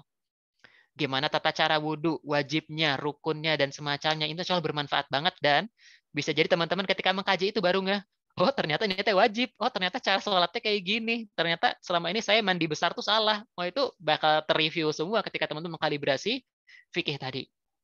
Basic life skill, teman-teman pelajari, ngelola keuangan, menahan, menabung, dan semacam investasi. Basic of productivity, gimana caranya teman-teman itu tahu dasar-dasar produktivitas lah, ngelola keuangan, ngelola waktu, ngelola potensi teman-teman dan semacamnya, energi, kesehatan, manajemen konflik tadi ya, kesehatan dan gizi, komunikasi. Oh ini penting nih, komunikasi. Yang bikin pertengkaran komunikasi. Kenapa? Karena saling kode gitu ya. Istri ngekode apa, pasangan ngekode apa gitu ya. Kita yang nggak ngeh, berantakan. Tidur di luar, kan kayak gitu kejadiannya di film-film ya. Nah, kemudian keuangan, bisnis dan karir, pendidikan keluarga, pola pengasuhan juga kita pelajari. Pokoknya banyak banget. Nah, karena kita sadar bahwa ilmu yang perlu kita persiapkan untuk masuk ke pernikahan itu begitu banyak, ayo teman-teman kita belajar. Siapin belajar sejak sekarang. Cari tahu apa kitabnya nih yang perlu dibaca nih kalau urusan seperti ini. Apa sekolah yang perlu kita ikutin, sekolah pranikah yang mana, guru yang mana kita lihat. Nah, kalau perlu bahkan teman-teman bikin lingkaran-lingkaran belajarnya untuk bersiap menuju proses yang lebih serius kayak itu teman-teman ya. Jadi bikinnya tuh support circle, bukan kompor circle gitu ya. Kompor circle mah tidak bermanfaat gitu ya, kecuali membuat kita semakin heboh saja gitu ya, semakin takut. Nah, teman-teman disayang Allah, itu aja tadi mungkin sedikit materi gitu ya, selama 1 jam ke belakang tadi, udah 17:03. Habis ini kita diskusi aja, dan kita akan coba cari tahu ya, apa aja sih yang perlu kita persiapkan, kita diskusikan semuanya habis ini. Nah, teman-teman kalau mau slide-nya, teman-teman nanti bisa ngebantu Asa buat berkembang nih teman-teman ya. Buka aja bit.ly OMR pemateri Asa. Teman-teman nilai gimana pematerian hari ini, kayak gitu ya, secara jujur, bebas, kayak gitu ya. Nanti teman-teman yang udah ngisi, nanti bakal Asa kirim ke email teman-teman konten materi hari ini dan bacaan pendukung yang bisa teman-teman baca buat melengkapi materi di hari ini. Semoga bermanfaat buat teman-teman semua. Hatur nuhun. Semoga teman-teman dimudahkan urusannya. Dikembalikan kepada Kang MC, dipersilahkan. Assalamualaikum warahmatullahi wabarakatuh. Ya, waalaikumsalam warahmatullahi wabarakatuh. Boleh unmute semuanya, takbir Allahu Akbar. Allahu Akbar. Ya, jazakallahu khairan kasir buat Kang Asa ya, alhamdulillah materinya nggak bisa ngomong apa-apa ya. Dan ini benar mantep banget, dan Anda udah mencatat semua beberapa poin penting ya. Ya. Nah, jadi intinya itu ini Masya Allah ya. Jadi suami istri itu bagaikan kapal bahtera ya. Jadi itu suami istri itu gak segampang yang kita bayangkan ya. Jadi itu ada prosesnya. Nah, prosesnya banyak sekali. Jadi harus tahu belajar ya. Entah itu hard skill, soft skill ya, istilah seperti itu. Dan juga harus istilahnya fikih, terus akidah kuat ya. Kita simpulkan syarat Islam aja lah gitu. Ya pokoknya istilahnya tahu gitu. Tapi kalau ketemu pasangan yang belum paham tentang keislaman ya mungkin kita bisa aja kan seperti itu. Nah, ikhwafillah semuanya, mungkin karena waktunya juga terbatas. Dan jangan lupa untuk bisa mengcopy paste materi dari Kang Asa ya di bit.ly strip OMR pemateri Asa. Nah, ini bisa membantu banget ya ikut seperti itu. Dan jangan lupa untuk bisa mempresensi ya untuk pada hadirin semua ya.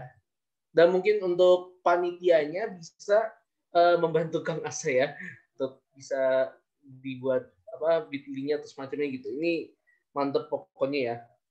Nah, sekarang kita masuk ke sesi diskusi dan tanya jawab dari Papila semuanya. Nah, bagi teman-teman yang ada pertanyaan bisa on mic dan terlebih dahulu raise hand ya. Dan juga untuk yang terkendala bisa lewat chat ya. Mangga dibuka untuk sesi tanya jawabnya. Karena biar gak salah kaprah ada kalanya kita tanya jawab ya Kang Asa, kita tunggu nih teman-teman semuanya. Kalau di kegiatan sebelumnya nih Kang Azhar itu beberapa rada malu ya buat bertanya, jadinya akhirnya japri ke pemateri. Nah, kalau teman-teman mau japri ke pemateri juga boleh ya, barangkali pertanyaannya malu-malu dan semacamnya, insya Allah Asa tutup ke identitasnya. Itu juga bisa ya, mangga. Oke, mantap Kang. Mungkin kalau nggak mau, mungkin malu jangan ya, kita pengen tahu aja nih biar kita saling belajar gitu.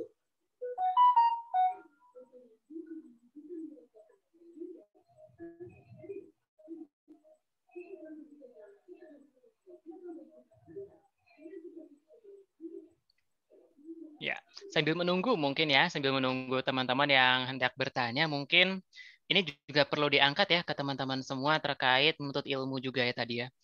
Ini kita udah untuk pertanyaan nih. Oh, udah ada pertanyaan. Boleh, boleh. Ya. Mungkin nanti Gisan, oke. Kalau live-nya gak selaras sama perintah orang tua gimana Bang? Yang baik yang kita buat apa yang sesuai perintah orang tua seperti itu. Iya, boleh. Ya, pertanyaan yang bagus nih Kang Gisan, masalah dari milenial gitu ya selama ini. Ya, barakallahu fiik Kang Gisan. Kalau life plan-nya nggak selaras nih sama perintah ortu, atau misalnya nggak selaras sama pasangan, nggak selaras sama apapun itu kayak gitu ya. Gimana nih caranya kita berhadapan dengan hal seperti itu? Nah, di sini teman-teman aku pengen ngasih ke teman-teman 4 alternatif cara menyelesaikan masalah seperti ini. Yang pertama, teman-teman, biasanya masalah life plan yang berbeda antara orang tua dan anak itu berasal dari komunikasi. Kenapa komunikasinya? Karena kita ini tidak dikenal dengan baik oleh orang tua dan kita tidak mengenal orang tua kita. Kok bisa kayak gitu? Ya bisa. Kita selama ini lebih aktif di kampus. Nggak pernah cerita ke orang tua aktivitas kita. Kesukaan kita apa, nggak pernah cerita. Makanya orang tua punya plan ke kita yang nggak sesuai sama kita. Orang tua ngerasanya ini adalah plan terbaik untuk anakku. Kenapa? Karena anakku tuh masih kayak anakku yang dulu waktu SMA, waktu SMP. Sukanya main bola, sukanya ini, sukanya itu, gitu kan? Nah, yang pertama, kalau teman-teman itu pengen punya simbiosis mutualisme antara orang tua dan anak di sini, silahkan teman-teman komunikasikan lebih baik ke orang tua. Jadi solusi yang pertama, teman-teman komunikasikan dan kenali orang tua dengan lebih baik. Lebih banyaklah cerita sama orang tua terkait aktivitas kita, kesibukan kita, dan semacamnya, biar mereka tahu kita itu sudah sedewasa apa. Ini juga masalah loh teman-teman dalam pernikahan. Kadang orang tua itu tidak membolehkan anaknya menikah karena tadi mereka tidak mengenali kita. Gara-gara kita nih sibuk di luar, nggak pernah cerita sama orang tua kayak gitu ya. Orang tua tidak mengenal kita, akhirnya ngiranya kita belum dewasa, ngiranya kita masih anak kecil mamah yang dulu gitu ya, dan semacamnya. Pertama, komunikasikan dengan baik ke orang tua, buat mereka mengenali kita. Solusi yang kedua, itu teman-teman, aku perkenalkan sama yang namanya istilah menikung impian. Nah, menikung impian. Gimana tuh menikung impian, Kang Asa? Menikung impian itu ibarat menikung jodoh. Misalnya teman-teman itu di sini ada yang cita-citanya itu life plan-nya ingin menjadi apa misalnya ya, ingin menjadi YouTuber misalnya ya, pengen jadi YouTuber. Tapi orang tua nggak setuju. Orang tua pengennya tuh teman-teman jadi guru, jadi pendidik yang baik. Kayak gitu misalnya, kayak gitu ya. Nah, terus gimana menikung impiannya? Ya udah, teman-teman menjadi YouTuber guru, misalnya kayak gitu. Itu namanya menikung impian. Teman-teman cari alternatif cara biar goal teman-teman dapet gitu ya.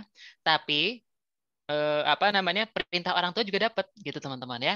Nah yang ketiga itu solusi yang bisa ditawarkan oleh Asa di sini adalah teman-teman berjuang untuk orang tua, berjuang untuk orang tua. Kalau teman-teman adalah tipe orang yang siap untuk berjuang untuk orang tua, berjuanglah untuk orang tua dan keinginan mereka. Kayak gitu. Kenapa? Karena sebagus-bagusnya plan kita kayak gitu ya, sama Allah tuh yang ditanya adalah bakti kita sama orang tua. Kayak gitu ya. Bakti kita sama orang tua itu lebih prioritas sebenarnya. Gitu teman-teman. Jadi kalau teman-teman nggak siap untuk mengkomunikasikan keinginan teman-teman ke orang tua, teman-teman nggak siap menikung impian teman-teman, maka teman-teman harus siap berjuang. Pilihannya cuma 3 ini. Siap berjuang dengan cita-citanya orang tua. Nggak ada salahnya kok ngikut cita-citanya orang tua, ngikut life plan-nya orang tua itu nggak ada salahnya. Karena Muhammad Al-Fatih juga ngikut plan-nya orang tua. Bukan plan dia sendiri, pengen bebaskan Konstantinopel itu. Cita-cita orang tuanya, nenek moyangnya, kakeknya, buyutnya. Bukan cita-cita Muhammad Al-Fatih sendiri. Nggak ada salahnya. Bukan berarti teman-teman, makanya jangan teman-teman tuh jangan terlalu banyak termakan kata-kata motivator lah istilahnya kayak gitu ya. Ayo perjuangkan cita-cita dirimu sendiri. Jangan berada di bawah bayang-bayang cita-cita orang lain. Enggak kayak gitu. Muslim melihat tujuan hidup. Karena ada begitu banyak contoh teladan kita yang justru menunjukkan bahwa tujuan hidup itu yang penting siap berjuang di sana. Bukan do what you love, tapi fight what you do. Perjuangkan apa yang kamu lakukan. Gitu teman-teman ya, siap berjuang. Karena berislam itu juga berjuang.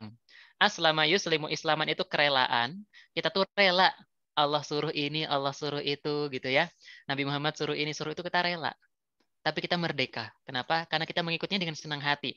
Kita berjuang dengan senang hati. Gitu teman-teman ya. Jadi itu aja 3 yang bisa Asa sarankan buat Kang Bisan. Semoga menjawab ya. Kemudian aku langsung aja ya. Ini pertanyaan yang berikutnya dari Teh Maria Mustafa. Bismillah, sebelumnya terima kasih materinya. Begini Kang, saya sudah selesai magang di konsultan keluarga. Selama saya magang, ternyata banyak sekali kasus keluarga pada dasarnya akibat miskomunikasi, benar banget. Sehingga menyebabkan pertengkaran, perselingkuhan, dan lain-lain. Gimana cara menyikapi gaya komunikasi yang berbeda antara laki-laki dan perempuan dan strateginya? Hatur nuhun. Ya, ini pertanyaan yang bagus juga, teman-teman. Salah satu hal yang coba saya paksakan, coba saya pastikan ke orang-orang yang saya ta'arufin, termasuk juga dalam kehidupan saya sekarang berkeluarga adalah dalam urusan komunikasi. Komunikasi itu kuncinya 2. Kita punya maksud, ya, kita punya maksud, dan kita menyampaikan maksud itu dengan benar ke orang lain. Kunci komunikasi itu 2 itu aja. Kita tuh punya maksud yang benar nggak nih? Kemudian apakah pesan yang kita punya, maksud yang kita punya tuh nyampai ke orang lain dengan tepat? Nah, yang jadi masalah di sini adalah biasanya cara menyampaikannya yang salah. Entah caranya marah-marah, atau caranya nggak jelas, kayak gitu ya. Makanya teman-teman, bagi teman-teman terutama yang cewek di sini ya, karena biasanya cewek yang melakukan hal ini, termasuk juga pasangan saya.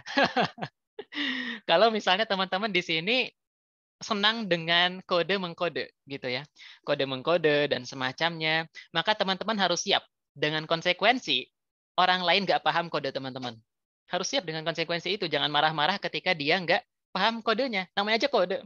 Kode itu kalau dipahami, alhamdulillah. Kalau enggak, ya kumaha deui gitunya, istilahnya mah kayak gitu. Jadi itu resiko dari kode-kodean. Makanya budaya komunikasi yang saya bangun di rumah maupun kepada orang-orang yang saya ta'arufin di sini adalah budaya komunikasi yang jujur, itu pertama. Yang kedua, terbuka. Bukan terbuka, langsung. Bukan tidak langsung ya. Jadi bukan kode-kodean. Karena kode punya potensi lebih besar untuk tidak diterima dengan baik daripada menyampaikan dengan langsung. Gitu teman-teman ya. Jadi silahkan teman-teman berdamai dengan kode-kodean. Gitu mungkin ya. Jadi kuncinya 2 tadi aja. Pelajari cara berkomunikasi yang baik dan punya niat yang baik. Pastikan orang itu paham niat kita tuh kayak gimana. Kayak gitu. Sebenarnya akan jadi satu sesi sendiri ya materi terkait cara komunikasi dan semacam itu jadi satu sesi sendiri. Ntar komunikasi itu antara cowok berbeda, cewek berbeda, jadi 2 sesi sendiri yang berbeda. Tapi kita nggak bakalan bahas di sore hari ini karena waktu terbatas. Ya, yang berikutnya ada pertanyaan direct message kepada saya. Gimana? Ini ternyata ada mau nanya langsung dari Kang Lukman Asidi. Oh, ada yang mau nanya langsung. Mangga, dipersilahkan. Ya, bismillah. Kang Asa. Halo Lukman. Udah lama nggak ketemu ya Kang?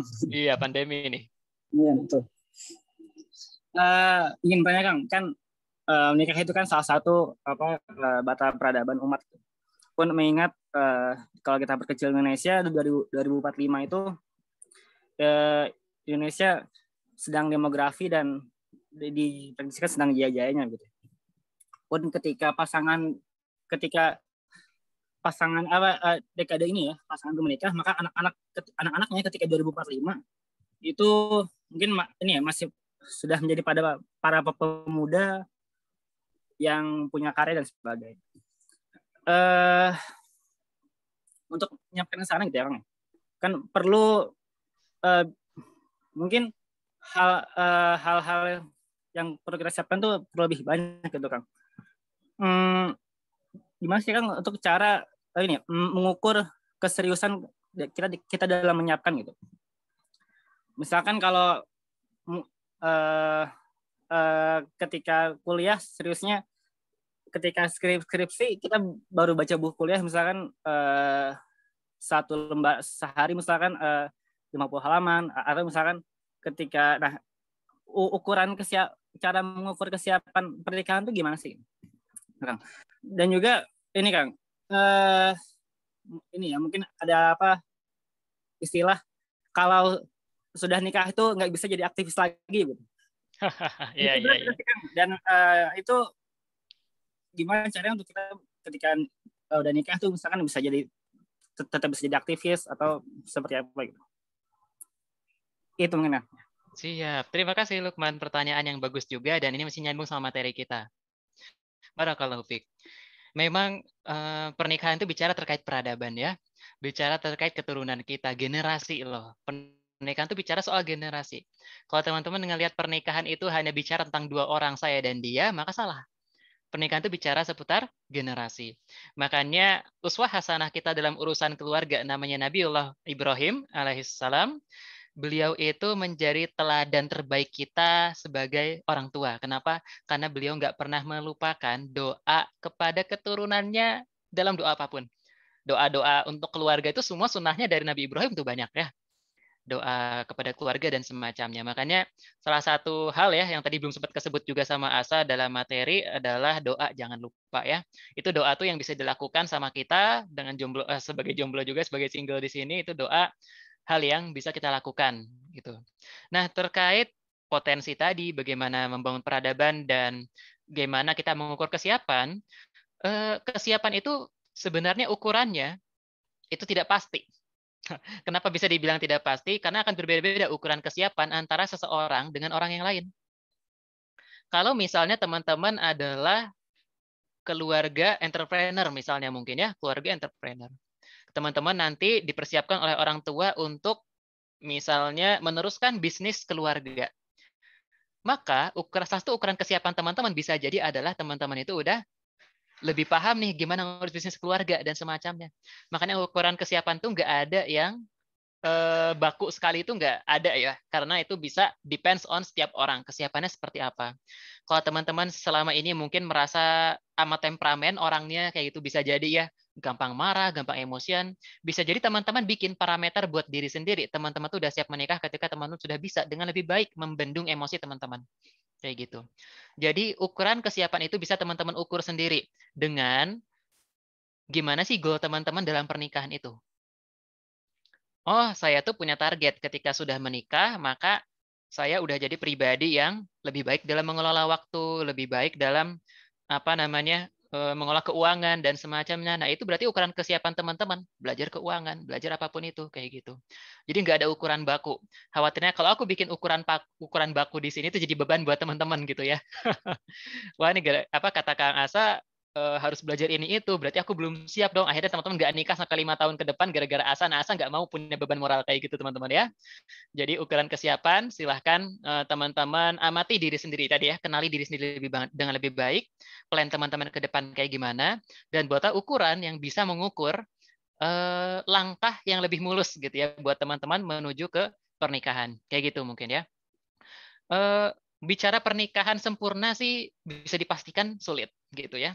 Tapi teman-teman tuh bisa kok mengkompromikan persiapan-persiapan yang nggak primer dibandingkan persiapan yang primer dibandingkan persiapan yang lain. Ada persiapan yang primer tuh misalnya Lukman ya, keilmuan. Persiapan primer lain misalnya bagi laki-laki ya nafkah gitu ya, harus udah bisa nyari duit dong, masa nanti mau minta terus menengadahkan tangan kepada orang tua gitu ya, dan semacamnya. Itu bisa jadi ukuran kesiapan yang primer. Tapi ukuran kesiapan yang sekunder, tersier, dan semacamnya, mungkin punya mobil, punya rumah gitu ya, punya tabungan berapa juta, kemarin yang rame 25 tahun teh 100 juta ya, atau berapa, atau gaji 18 juta misalnya dari UI dan semacamnya. Nah itu ukuran-ukuran primer kayak tersier kayak gitu mah bisa dikompromikan kayak gitu ya. Nah, kemudian tadi pertanyaan yang berikutnya dari Lukman itu soal apa, Lukman? Aku jadi lupa malah. Persiapan. Yang kedua soal? Itu Kang, apa tuh omongan-omongan kalau udah nikah tuh nggak bisa jadi aktivis lagi. Benar. Ya, ini menarik juga. Nah, ini kembali ke materi kita sebenarnya, Lukman, terkait materi tujuan pernikahan. Dan ini adalah hal yang sangat bisa diobrolin kepada calon pasangan sebelum menikah. Habis menikah kita pengen jadi keluarga yang kayak gimana? Keluarga yang punya karya apa, berdakwah kayak gimana. Nggak berdakwah di lapangan bukan berarti dia tidak berdakwah loh teman-teman ya. Jadi jangan sampai kita melihat orang lain yang akhirnya off dari dakwah itu akhirnya disebut tidak berdakwah, karena bisa jadi dakwah utama dia di keluarga. Dia punya hal lain yang perlu dia urus loh di rumah. Mungkin orang tuanya lebih prioritas dulu karena jadi sandwich generation tadi gitu ya. Mungkin adiknya butuh bantuan sekolah dan semacamnya, sehingga dakwah terbaik dia di keluarga saat itu. Nah, ini bisa teman-teman selesaikan perkara seperti ini dengan cara meluruskan tujuan berkeluarganya. Diluruskan bareng-bareng sebelum menikah. Kita tuh nanti habis ini mau punya karya apa, mau punya bentuk dakwah kayak gimana buat umat, kayak gitu ya. Karena berkah itu salah satu makna berkah itu, kan kita berdoa pernikahan tuh barakallahu lak ya, berkah. Kita tuh mengharapkan berkah. Berkah itu salah satu maknanya itu an-nama' wa ziyadah. Artinya bertambah dan ruah. Maksudnya bertambah dan ruah tuh kayak gimana? Kalau teman-teman menikah, maka kebaikan yang bisa teman-teman hasilkan tuh lebih banyak daripada ketika teman-teman jomblo. Habis menikah geraknya lebih banyak, energinya lebih banyak buat dakwah dan semacamnya kayak gitu. Nah, itu yang teman-teman cari. Nah, silakan sepakati, dan kita perlu hindari telunjuk kita ke orang lain berkata bahwa dia tidak berdakwah lagi kayak gitu ya. Karena bisa jadi memang dakwah terbaik dia ketika saat itu di rumah gitu teman-teman ya. Dan kita nggak tahu kan background story dari keluarga masing-masing seperti apa. Toh juga Allah meminta kepada kita untuk menyelamatkan diri kita dan keluarga kita lebih dulu dari api neraka. Gitu teman-teman ya. Jadi kembali ke visi pernikahan masing-masing dan hindarilah kita ngejudge orang lain. Gunakanlah telunjuk itu untuk menunjuk diri sendiri. Nah gitu ya, kita itu pengen punya tujuan nikah apa nih? Kita pengen berdakwah kayak gimana? Nah, gunakanlah telunjuk itu untuk diri sendiri. Gitu mungkin Lukman. Semoga cukup menjawab ya. Oke, kita lanjut ke pertanyaan berikutnya. Ini dari Anonymous, gitu ya. Yang chat ke saya. Kang, apakah pendapat Kang Asa tentang hubungan suami istri yang mencoba bertahan karena anak-anak? Namun sejak kecil anak tersebut selalu melihat pertengkaran di rumah tangganya sehingga mentalnya sedikit terganggu. Oke, nangkep. Ya, teman-teman yang disayang Allah, salah satu bagian dari rahmat Allah dalam syariat Islam itu adalah adanya syariat cerai. Jadi syariat cerai itu pun itu merupakan syariat yang perlu kita hindari, tapi sebenarnya bagian dari dari moderasi Islam kayak gitu ya. Bagian dari moderasinya Islam dalam beragama. Islam tuh nggak ekstrim kanan sehingga kita tuh kalau udah menikah harus sampai akhir sama dia. Tapi Islam membuka peluang ketika ada hal-hal yang memang tidak bisa dikompromikan. Mungkin perselisihannya karena tauhid terutama ya. Karena akidah berbeda kita. Pintu perceraian itu dibuka. Yang penting adalah kita paham kenapa perceraian ini perlu. Kayak gitu ya. Kita bisa sama-sama dewasa sebagai orang tua gitu ya. Untuk melihat perceraian itu sebagai hal yang nggak mudah. Konsekuensinya besar dan bagaimana dampaknya setelah itu perlu diukur dengan rasional antara pasangan. Nah, pentingnya membangun budaya belajar dan semacamnya itu untuk menjaga dari hal seperti ini sebenarnya teman-teman ya. Jadi kayak gitu. Nah, terus gimana kejadiannya kalau memaksakan bertahan gitu ya, sehingga sang anak menjadi korban kayak gitu. Saya nggak bisa bicara secara ilmiah dalam hal ini. Kenapa? Karena saya bukan psikolog kayak gitu ya. Jadi teman-teman akan mendapatkan jawaban yang lebih sempurna, lebih baik, lebih ilmiah ketika teman-teman tanya ini kepada psikolog, baiknya kayak gimana. memang ini akan menjadi dilematis ya buat orang tua gitu ya, terkait kalau misalnya kejadiannya seperti ini. Terus yang perlu dilakukan seperti apa dong? Apabila masih ada jalan untuk islah, untuk memperbaiki dan menjadi dewasa bareng-bareng kayak gitu ya, itu tentu akan menjadi prioritas ya untuk belajar mendewasa bareng-bareng. Walaupun mungkin dewasanya perlahan, bertahap, nggak langsung. Mungkin nanti orang tua tuh baru klopnya ketika sang anak udah SD. Bisa jadi ketika anak bahkan sudah meninggal. Anak meninggal baru kita ngeh gitu ya sebagai orang tua, ya Allah, dari dulu saya ini nggak mendidik anak dengan baik, keburu anak meninggal, baru Allah berikan kunci hidayahnya di sana. Wallahu alam kunci hidayah Allah itu diberikan dari mana. Tapi punya semangat belajar tadi yang penting.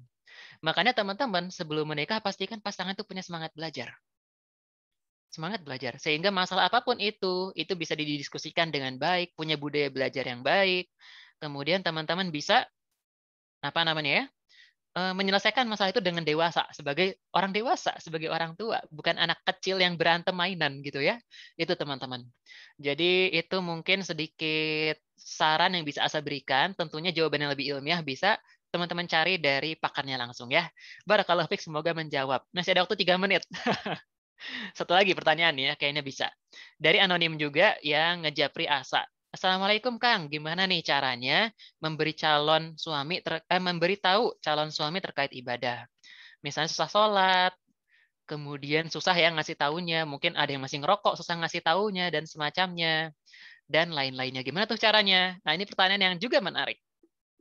Hal ini bisa teman-teman hindari sebenarnya dari sejak awal ta'aruf. Teman-teman amati terkait ibadah ini kayak gimana. Kenapa? Karena ibadah ini menjadi salah satu hal yang krusial sebenarnya dalam rumah tangga berkeluarga, teman-teman. Udah ada kejadian dan nggak sedikit kejadian orang yang akhirnya ya memilih bercerai kayak gitu ya, karena urusan ibadah yang mahdohnya nggak terjaga. Sholatnya abai. Kemudian Jumatan enggak, dan lain sebagainya kayak gitu ya. Nah, itu bisa teman-teman hindari risiko-risiko kayak gini dengan ta'aruf yang sehat. Teman-teman tuh gunakan secara semaksimal mungkin momen ta'aruf dalam pernikahan. Jangan sampai momen ta'aruf itu teman-teman pakai cuma buat baca CV. Enggak, salah. Ta'aruf itu bisa teman-teman gali lebih jauh bagaimana prinsip dia dalam pendidikan. Bagaimana dia melihat konsep rizki itu juga penting. Bagaimana misalnya dia melihat tadi ya, soal ibadah dia kayak gimana dan semacamnya. Kayak gitu tuh bisa menjadi pertimbangan teman-teman. Nah, terus kan gimana ceritanya kalau ternyata yang datang ke saya tuh nggak ada yang soleh gitu ya. Semuanya ibadahnya bobrok-bobrok semua kayak gitu ya. Apa yang perlu saya lakukan? Nah, ini pilihan bagi teman-teman sebenarnya. Asal nggak bisa merekomendasikan salah satu karena beban moralnya besar. Tapi ini pilihan yang bisa teman-teman ukur risikonya masing-masing. Antara memilih akhirnya berkompromi dengan ibadah yang masih bermasalah tapi masih mau diajak belajar, atau teman-teman nunggu lebih lama, nunggu orang lain yang lebih soleh misalnya kayak gitu ya. Nah, itu adalah pilihan sebenarnya teman-teman ya. Yang bisa teman-teman ukur kira-kira saya lebih sanggup buat menghadapi risiko yang mana kayak gitu ya. Nah, tinggal pastikan aja bisa belajar bareng-bareng sih itu ya. Pastikan bisa belajar bareng-bareng. Karena memang populasi orang yang soleh dan soleha itu nggak banyak. Fakta di lapangan kayak gitu. Maka mau nggak mau mungkin kita akan berhadapan dengan situasi perlu berkompromi dengan hal tertentu. Nah, makanya kenapa budaya belajar itu penting dan semacamnya itu penting. Biar kita tuh bisa sedikit demi sedikit walaupun lama ya, mungkin baru rajin sholatnya setahun kemudian setelah pernikahan dan semacamnya, tapi bisa bertahap meluruskan hal-hal yang perlu diluruskan. Nah, gimana kalau pas dinasehatin kok marah dan semacamnya? Nah, ini juga bisa teman-teman ukur sebenarnya dalam masa ta'aruf gitu ya. Gimana, tanyalah coba ke calon pasangan gitu ya. Kira-kira cara ngenasehatin yang paling baik gimana? Gimana respon dia ketika berhadapan dengan masalah? Bagaimana respon dia ketika dinasehatin itu bisa teman-teman gali juga dalam momen ta'aruf. Biar teman-teman tahu lebih detail nih gimana tantangan yang perlu teman-teman hadapi setelah pernikahan ketika menikah dengan dia. Kayak gitu mungkin ya. Saya yakin ini nggak begitu menjawab pertanyaan, tapi semoga bisa cukup membantu karena waktu kita terbatas. Ini sebenarnya sudah pukul 17.30, teman-teman. Kalau dari Akang MC masih ada waktu nggak? Kalau masih ada waktu sih kita bisa bahas lagi beberapa pertanyaan nih. Wah, Afwan pisan kan. Ini kayaknya udah habis nih waktunya. Sudah habis ya? Oke, nggak apa-apa, nggak masalah. Ada sangat menarik mungkin kita harus dibatasi dulu gitu. Ya mungkin nanti Wafila bisa bisa DM Family Hour. Benar, Family Hour atau langsung DM akunku juga bisa ya. Tenang aja, Asama bukan orang sibuk 30 under 34 base dan semacamnya yang super sibuk ya. Jadi bisa dihubungi aja kapanpun gitu. Bukan influencer juga. Ya. Oke, alhamdulillahirobbilalamin. Jazakallahu khairan buat Kang Asa atas menjawab ya, karena ini berjibun-jibun jadi kita harus bukan mengakhiri ya, tapi karena dipisah oleh waktu jadi kita harus akhiri gitu. Ya, baik Ibu Fila, sekarang sesi kita adalah yaitu doa yang akan dipandu oleh Kang Muflih. Ya, kepada Kang Mufli dipersilakan. Bismillahirrahmanirrahim. Assalamualaikum warahmatullahi wabarakatuh. Sebelum kita berdoa, alangkah baiknya kita menundukkan kepala serta mengangkat tangan sejenak. Astaghfirullahalazim, astaghfirullahalazim, astaghfirullahalazim. Allahumma salli ala Muhammad wa ala ali Muhammad. Allahumma inna nas'aluka salamatan fid din wa afiatan fil jasad wa ziyadatan fil ilmi wa barakatan fil rizqi wa taubatan qabla al maut wa rahmatan 'indal maut wa maghfiratan ba'dal maut. Allahumma hawin 'alaina fi sakaratil maut wan najata minan nar wal 'afwa 'indal hisab. Rabbana la tuzigh qulubana ba'da idh hadaitana wa hab lana min ladunka rahmatan innaka antal wahhab. Rabbana atina fid dunya hasanah wa fil akhirati hasanah wa qina adzabannar. Amin. Assalamualaikum warahmatullahi wabarakatuh.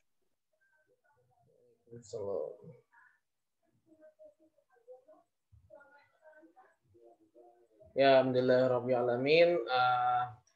Sebelum kita mengakhiri, alangkahnya kita dokumentasi. Mangga untuk panitia dokumentasi bisa difoto. Mungkin untuk operator atau siapa bisa men-share plakatnya kepada Kang Asa.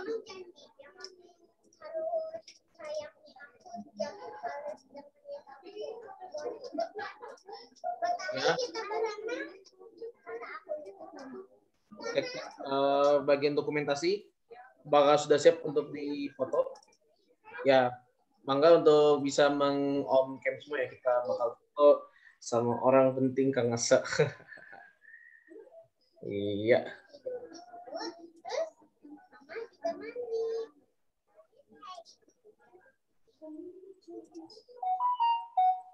Dek, akan katanya masih ada yang mau on cam, ditunggu ya.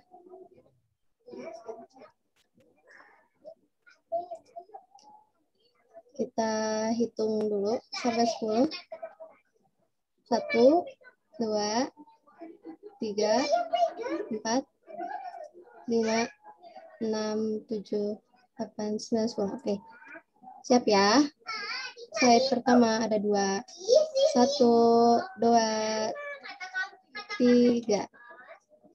Nah, ditunggu.